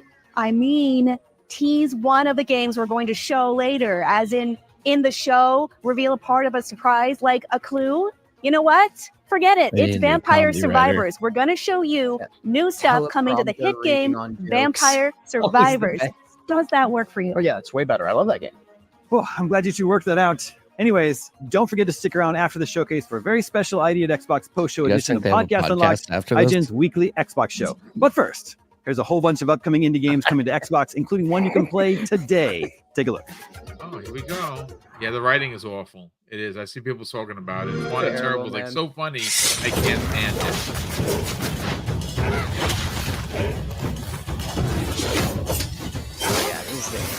For me. Oh yeah. You just want to make the audience cringe so hard they lock in, you know? If it returns night after night, the formidable wardens of the north, hailed vanquishers of the dark wings, feared not. Tirelessly they trained generation after generation, ready for that. I'll put it to you this way. IGN's handling of this makes me appreciate the Wandering Dutch even more. Dutch's thing on Saturday was legendary. Yeah. Yes. As we dare hope. As Arlo, son of Eivor, prepare to embark on an epic quest across the vast realms of the northern wastes to purge your lands of the darkness once and for all. But you won't defeat Count Kazak and his dreaded Sky Scorchers alone. Unite the disparate clans of the realm, rebuild Winter's Edge to an all-new glory, and forge the very weapons of legend. Though remember, the stronger the light, the darker the shadow. This game looks dope, hard as hell. Yeah, any game with this style, you know, it's really intriguing. Tales of Iron 2, Whiskers of Winter. Whiskers of Winter. Now. Amazing. Amazing. I didn't know there was a one, to be honest with you.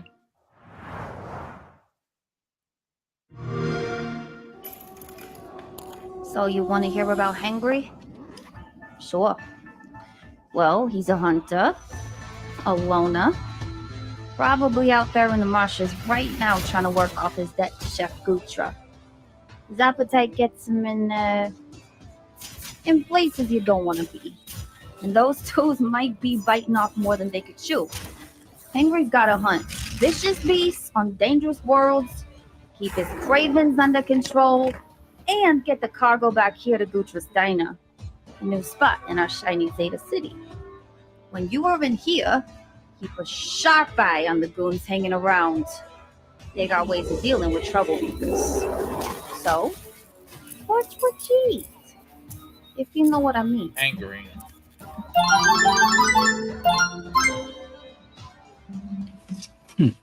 Interesting.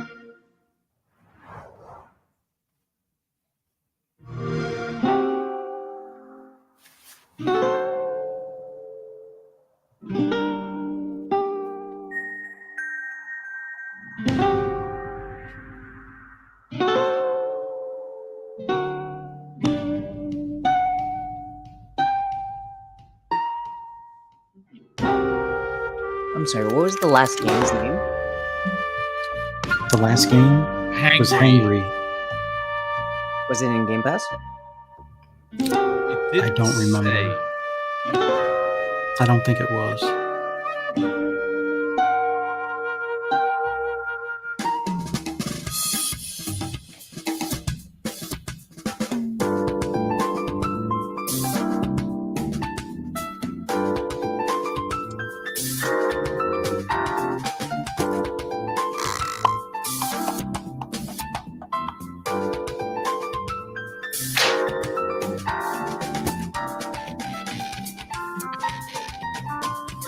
What is going on here, Fuzzy?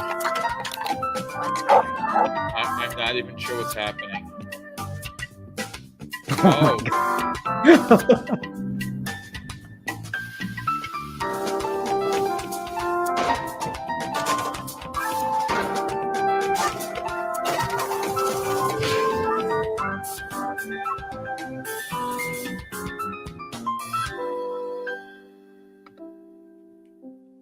Interesting. Promise Mascot Agency.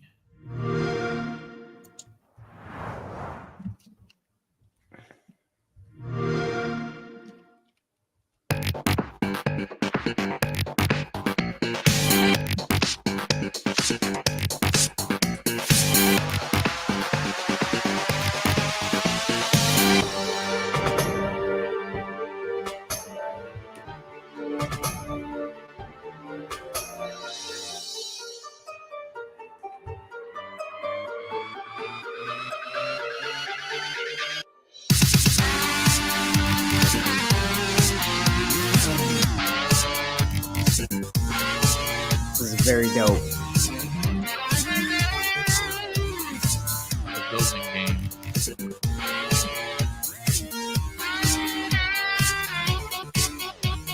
Yeah, this seems like a really cool collab. This is nice. Firework.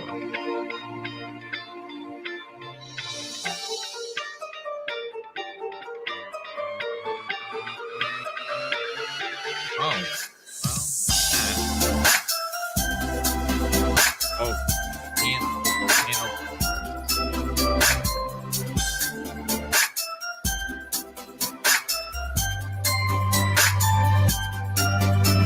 That's Game Pass. This is anyway.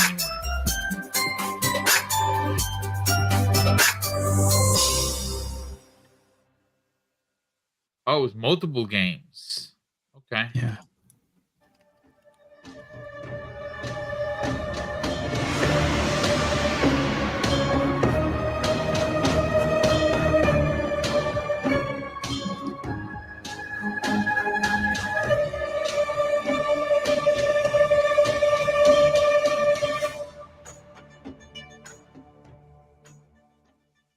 Okay, available today. Nice.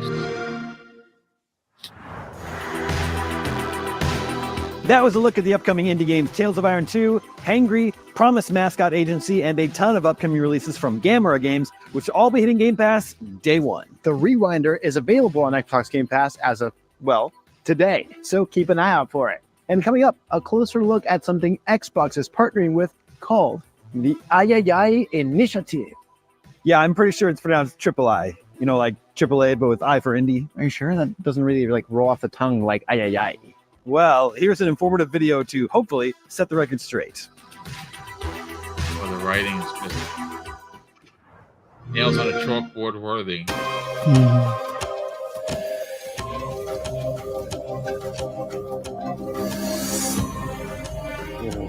This looks good. Yeah, all the I games look really good. Yeah.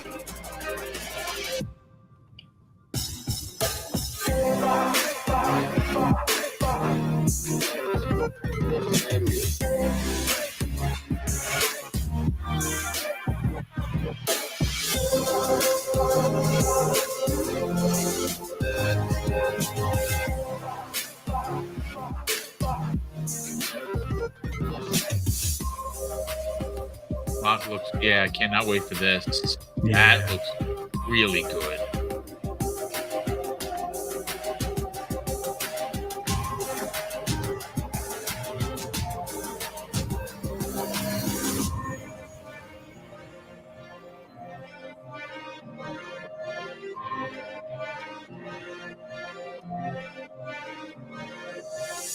Oh, Death Must Die is coming. Yeah. Oh my god, Nice. yes. Yeah, I picked that up on PC. It is almost like a Hades kind of game. I love Yes, it. Casante was telling me about the PC. Well, yeah, I'll wait for Xbox. There it is. Nice.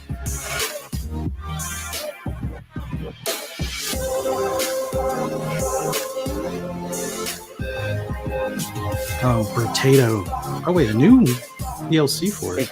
Yeah, Brotato. Yes, Legends we're just Hulu. recapping the That III looks really good. presentation that they had. But yeah, Brotato's getting a co-op mode, basically DLC. Yeah, that was all the II stuff, which was really cool. That was a look at some of the featured games from the Triple I Initiative, all of them coming soon to Xbox. Next up, we're checking out an action RPG that has players embarking on a nice, relaxing vacation in the Austrian Alps. My lovely vacations don't usually involve dungeons, personally, but who am I to judge? Let's do some sightseeing in Dungeons of Hinterberg.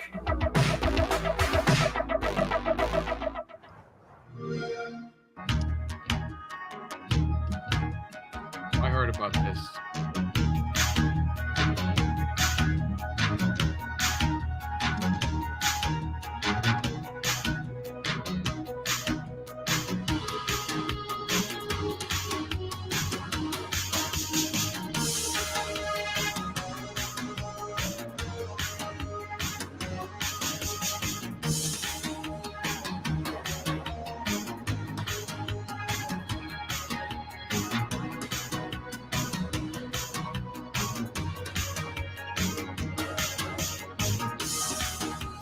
His art style is really cool. Yeah.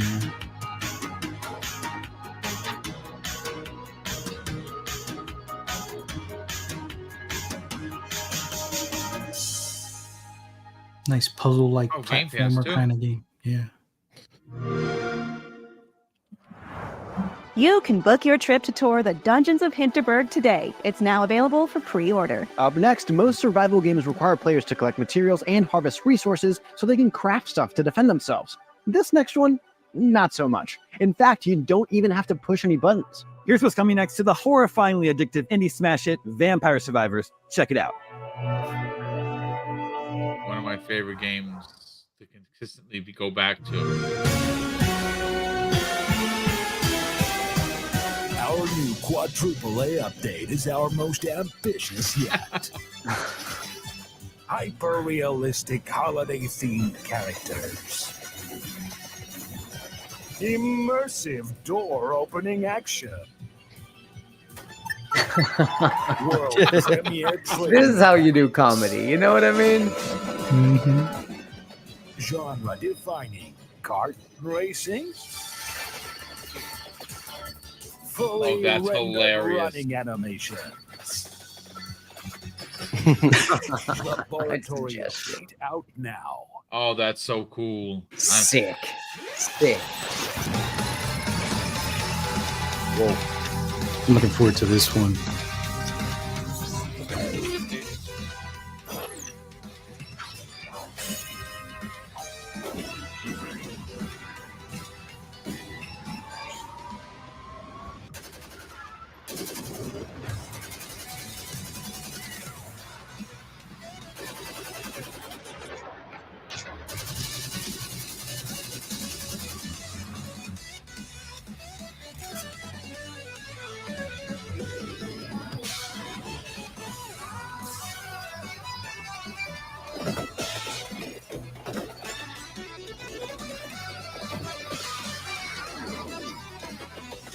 Is this part of Vampire Survivor or something? This is going to be a new DLC. Yeah. They're bringing guns into it now. Crap, Oh, this super looks cool. freaking. Name of the show, folks. Right here. God, that is awesome. Yeah, this is the Contra one or Oh something. my Yeah, there you go. God. Oh, that is so yeah. freaking cool. Oh, Oh my god, is there more? don't tell me it's Castlevania. Please. Please. If tell this me is it's Castlevania, that's crazy.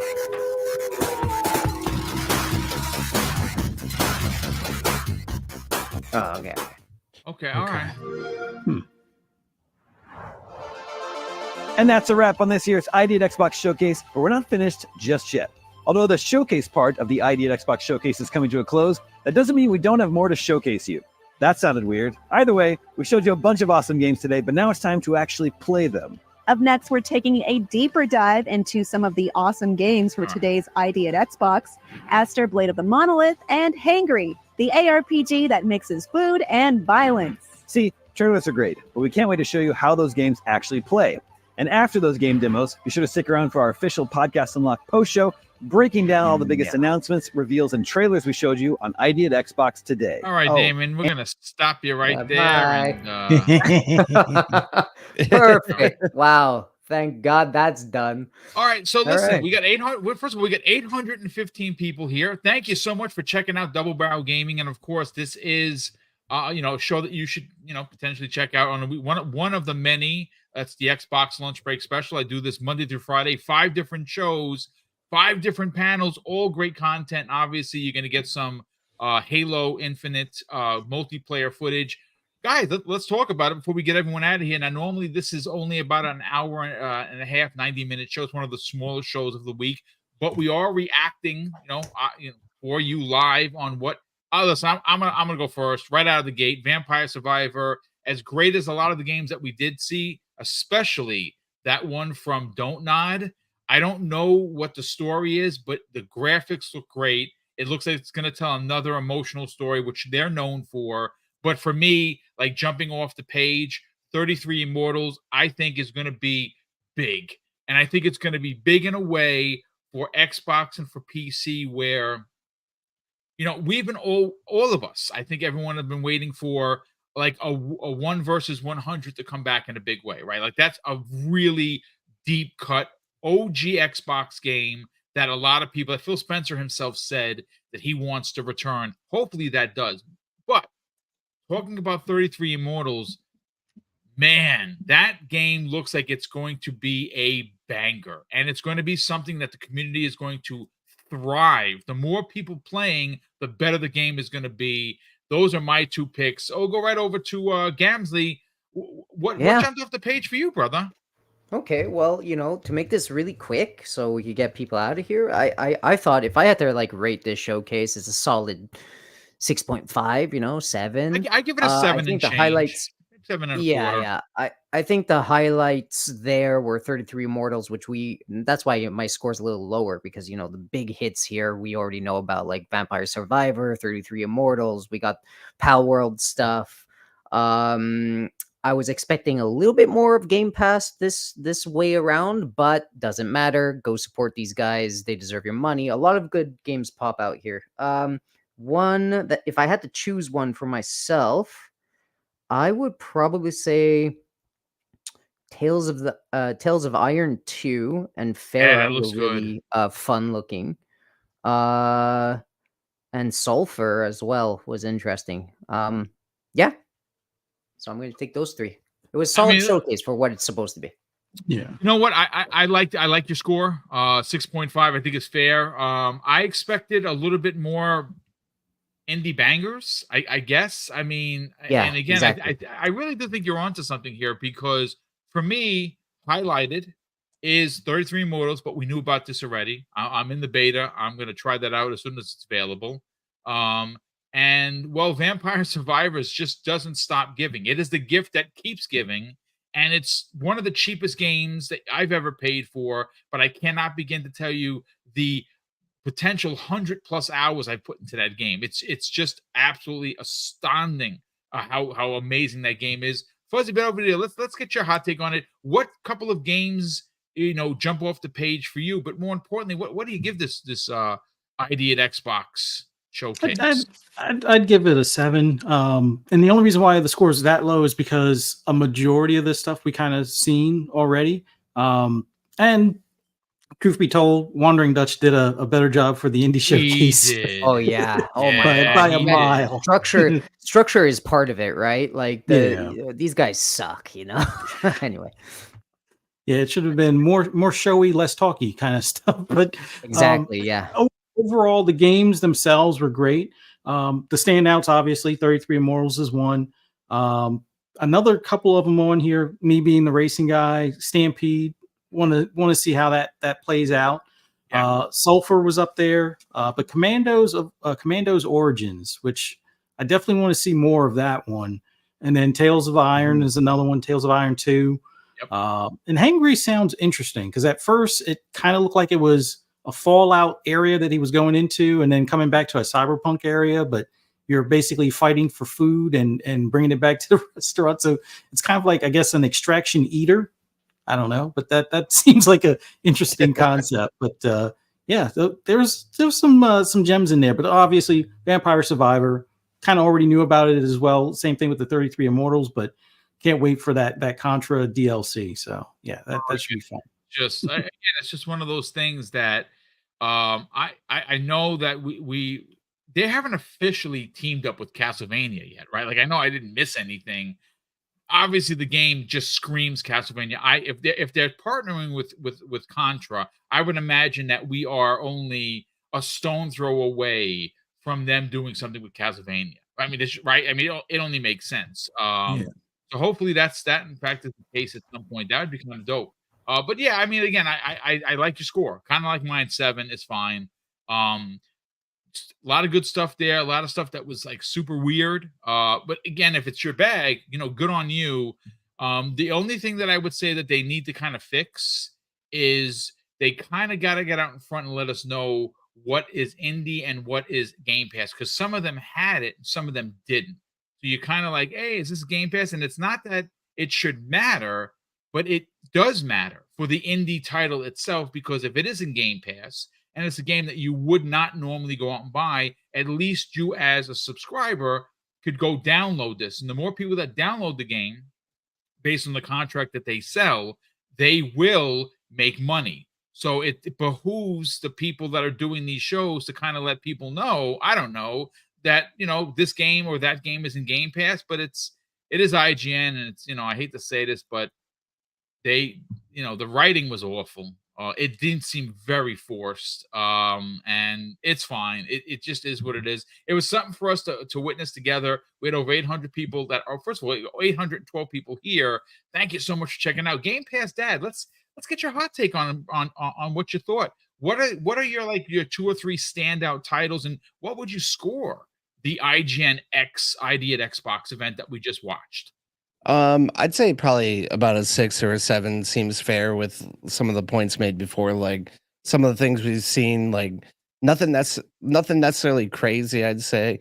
But I mean, the writing definitely seemed to pander towards a younger audience, which is kind of frustrating to see in gaming when so many people watching this are obviously like also an older crowd. Like you don't need to make really cheesy jokes like that kind of take you out of the experience. But I think the games that stuck out to me the most is definitely 33 Immortals, just thinking of the possibilities of like a roguelike like that going through with your friends or like a community. Yeah. Like I had a lot of fun with like Risk of Rain 2 when we modded it and had like 16 people playing at the same time. Like it's a 3D roguelike compared to like the top-down 2D style, which the original was like. But I could definitely see a lot of shenanigans happening when you get a big group of people on voice chat having fun with a game like that. Dude, it's gonna be so immediately giving you like the WoW kind of raid vibe, with healing. Yeah, and like that. just like just having like a sandbox to put a bunch of people in and like just have a bunch of fun with and see what happens when you throw everything at the game environment is always a good time. Which I want to see what the power-ups are like, because part of the reason why like a game like Vampire Survivor is so much fun is because you can just get so overpowered that it just becomes absolutely crazy. Same thing with like a Risk of Rain, and I feel like ultimately that's why I enjoy roguelikes. I remember I was always like kind of shying away from them when they first started coming around because they seemed like really hard games, and I realized it's like you eventually break them, and I really feel like that's one of my favorite things about gaming when I think back is like the times when I would like glitch out of the map on Halo 2 or like play Oblivion until I could jump so high that I could just jump out of cities and stuff. Like those times when you can kind of use the game to break the game are always really fun. And I feel like that could be a good time with other people. Sulfur looked really cool. Definitely looking forward to seeing what Pal World does more of, because Pal World definitely had some funny moments as well. But I mean, I feel like Farah could honestly, like I thought Farah for a second when they said like monster hunting was going to be another like Pal World style game, but it seems like more of an arc or more Arc. I would agree. Yeah. but definitely like the traversal and like it has a grappling hook, and I almost want to make a video about how grappling hooks make all games better. Everything It's just better. the scientific fact that if you have a good grappling hook in your game, it makes your game much better. It's arguably what Halo Infinite did so well, right? Like, Yeah, it's the one grappling hook. thing Yeah. that Halo Infinite did right off the bat. Like, I mean, they're kind of making up for lost time. But yeah, it has a grappling hook and it has a glider. So I mean, it had some real Avatar vibes in there. It kind of, for like an indie game too, to give you that sense of scale, that sense of speed, and like traversing like that in and of itself could have been a fun game. But couple that with like being able to fight like gigantic monsters. Like, I've never really gotten into like a Monster Hunter or anything like that, but it definitely is a type of game that intrigues me. And I feel like if you have like that fast-paced traversal and it looks like you can craft like cool weapons and stuff, like as long as it's more focused on that than necessarily the crafting aspects, I feel like it's like Wild Heart, right? Yeah. It did have that. Yeah, Wild Heart in its combat and a mix of like Dauntless with the art style. It's very interesting.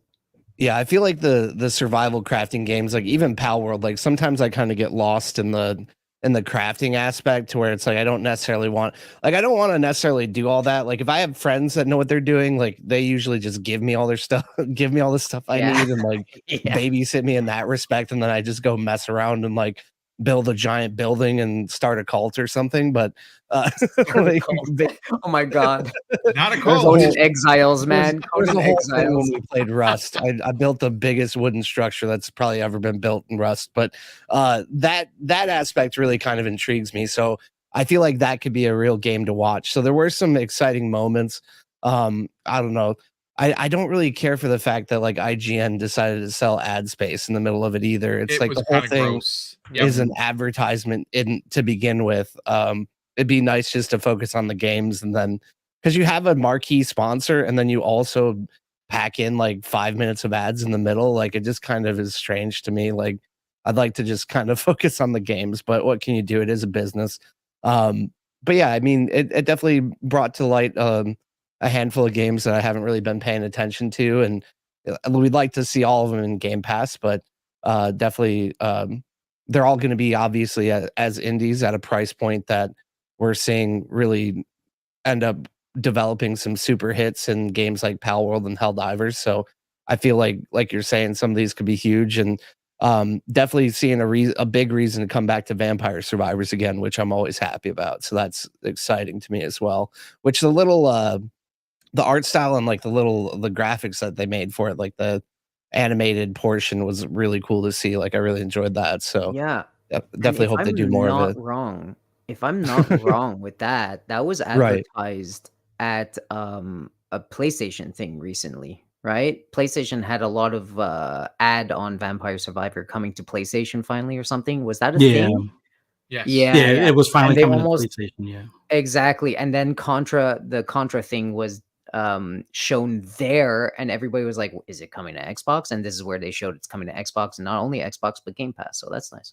Yeah, Nice. definitely nice. Absolutely. Listen, real quick, who was it here? Sin says, that 33 Immortals may help break open that mass co-op trend that Helldivers is carrying right now.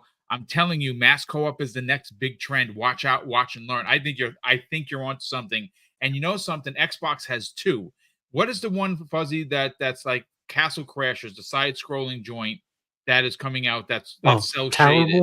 Is it Towerborn? Yes, that is the one I'm most excited for. And then when you consider that, right along with 33 Immortals, they're smaller games, but I think that we're on the cusp of like a return to like the 360 days with playing with your friends. And obviously, I mean, co-op gaming is not a new trend, but I think those two particular games, which are PC and Xbox exclusive, are going to be a big deal.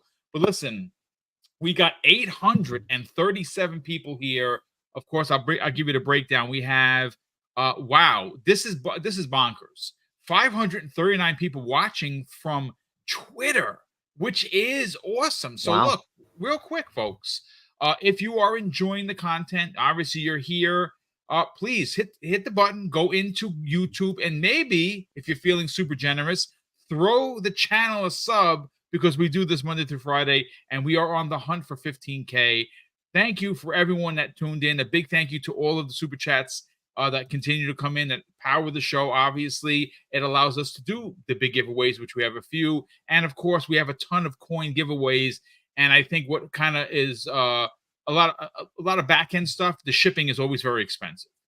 So we want to get the coins out, and a lot of these super chats and the channel memberships do help with that.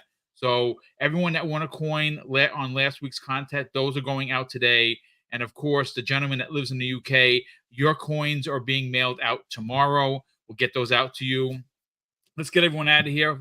Gamsley, let's start with you, kind sir. Tell everyone so they can follow you on social media, but more importantly, follow you and subscribe to your YouTube channel, and also talk about the work that you do with Asa and Deadly Headley on another interesting and fun podcast that you do. Talk about it, man.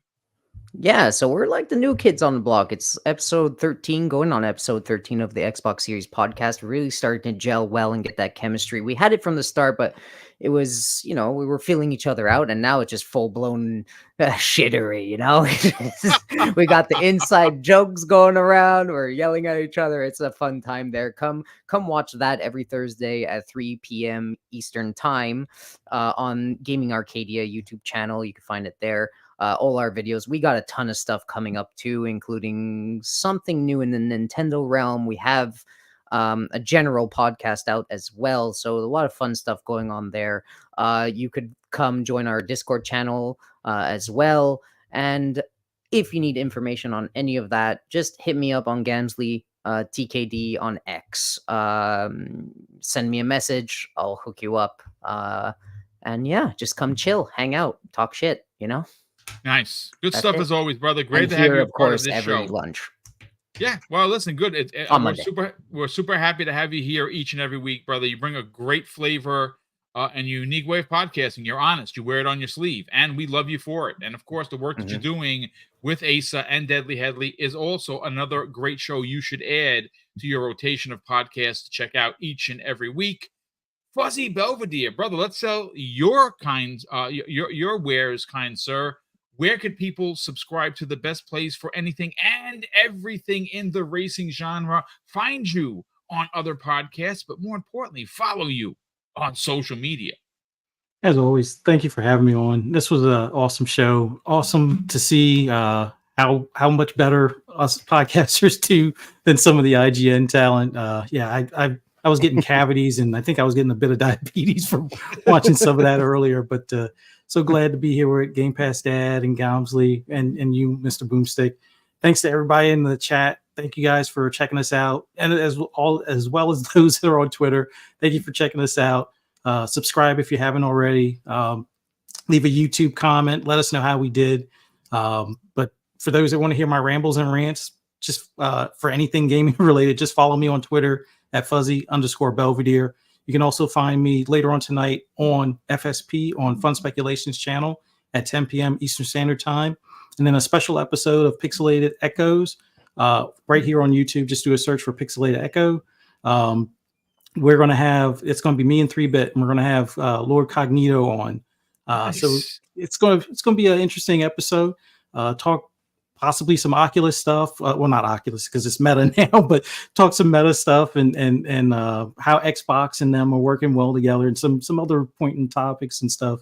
And then look forward to hopefully seeing everybody back here Friday morning, 10 a.m. Eastern Standard Time for the Breakfast with Boom. Hope to see you there. Thanks again. Thank you so much, brother. Super appreciate that. And last and no way least, one of the newest panel members to join us on a weekly basis, Game Pass Dad, brother. Not only do you do amazing stand-up, but you're also, every now and again you jump on with Mav, you drop your knowledge there, but you've been joining us here, and we're happy to have you here each and every week. By all means, sir, sell your brand. Tell everyone where they can follow you on the socials, but more importantly, subscribe to your growing YouTube channel.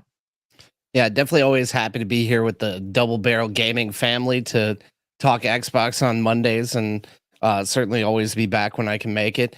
Had to save a soccer ball from a tree this morning, so I was a little bit late. But yeah, I'm Game Pass Dad on all the socials. You can follow me on Twitter, and Instagram is mainly where I post the social media stuff, which is a mix of gaming and other humorous things that I do. Also on YouTube, if you enjoy my points and my takes on things, I make a lot of shorts content and also the occasional commentary video. Gonna start getting back into it as my work schedule gets a little less hectic here. But I definitely enjoy making those commentary videos when it makes sense, and just talking gaming and just trying to bring some common sense to the way we look at gaming and Xbox, and try and remind everyone that the sky's not falling all the time. I usually stream on Twitch Wednesdays and weekends at 10 o'clock Eastern time. And then tonight, as long as I don't fall asleep putting my daughter to bed, I'll be on the 100th episode of the FSP podcast on the Fun Speculation channel. So definitely always happy to be here and hang out with you guys, and hope to find you on those other avenues as well. Yeah, well, we're glad to have you here, and obviously definitely check out Mav doing the 100th episode. That is a big deal, folks. When you can do anything, especially on YouTube, that you can add the number 100 to, it shows that they're not only dedication, but people are enjoying the content. And shout out to Mav and the entire crew that consistently bring amazing podcasts to us to listen to. Fantas Archer drops a very generous $5 super chat, and this is a great point. He says, "Why was the triple I sizzle reel shorter than the damn commercials? Come on, IGN, LOL." And he is not wrong. But thank you again, folks, for tuning in to Double Barrel Gaming. Again, if you like the content, please help us get to 15K by end of the year. That would be a big deal for us. Mrs. Boom and I, it's just us. We're doing, we're the grassroots mom and pop of podcasts, and we do produce 5 shows a week, which isn't easy to do, but we love doing it, and you can help us get there. And of course, I'm going to close out the show with something that's incredibly important to me, folks. Hopefully one day be important to you, and that's something that my dad taught us when we were kids, and he would say, "Craig, treat others how you want to be treated." And also, it doesn't cost anything to be nice. You live by those rules, son, I can guarantee you're gonna have an awesome day. So take care, everyone, and we'll see you next week on the newest episode of the Xbox Lunch Break Special.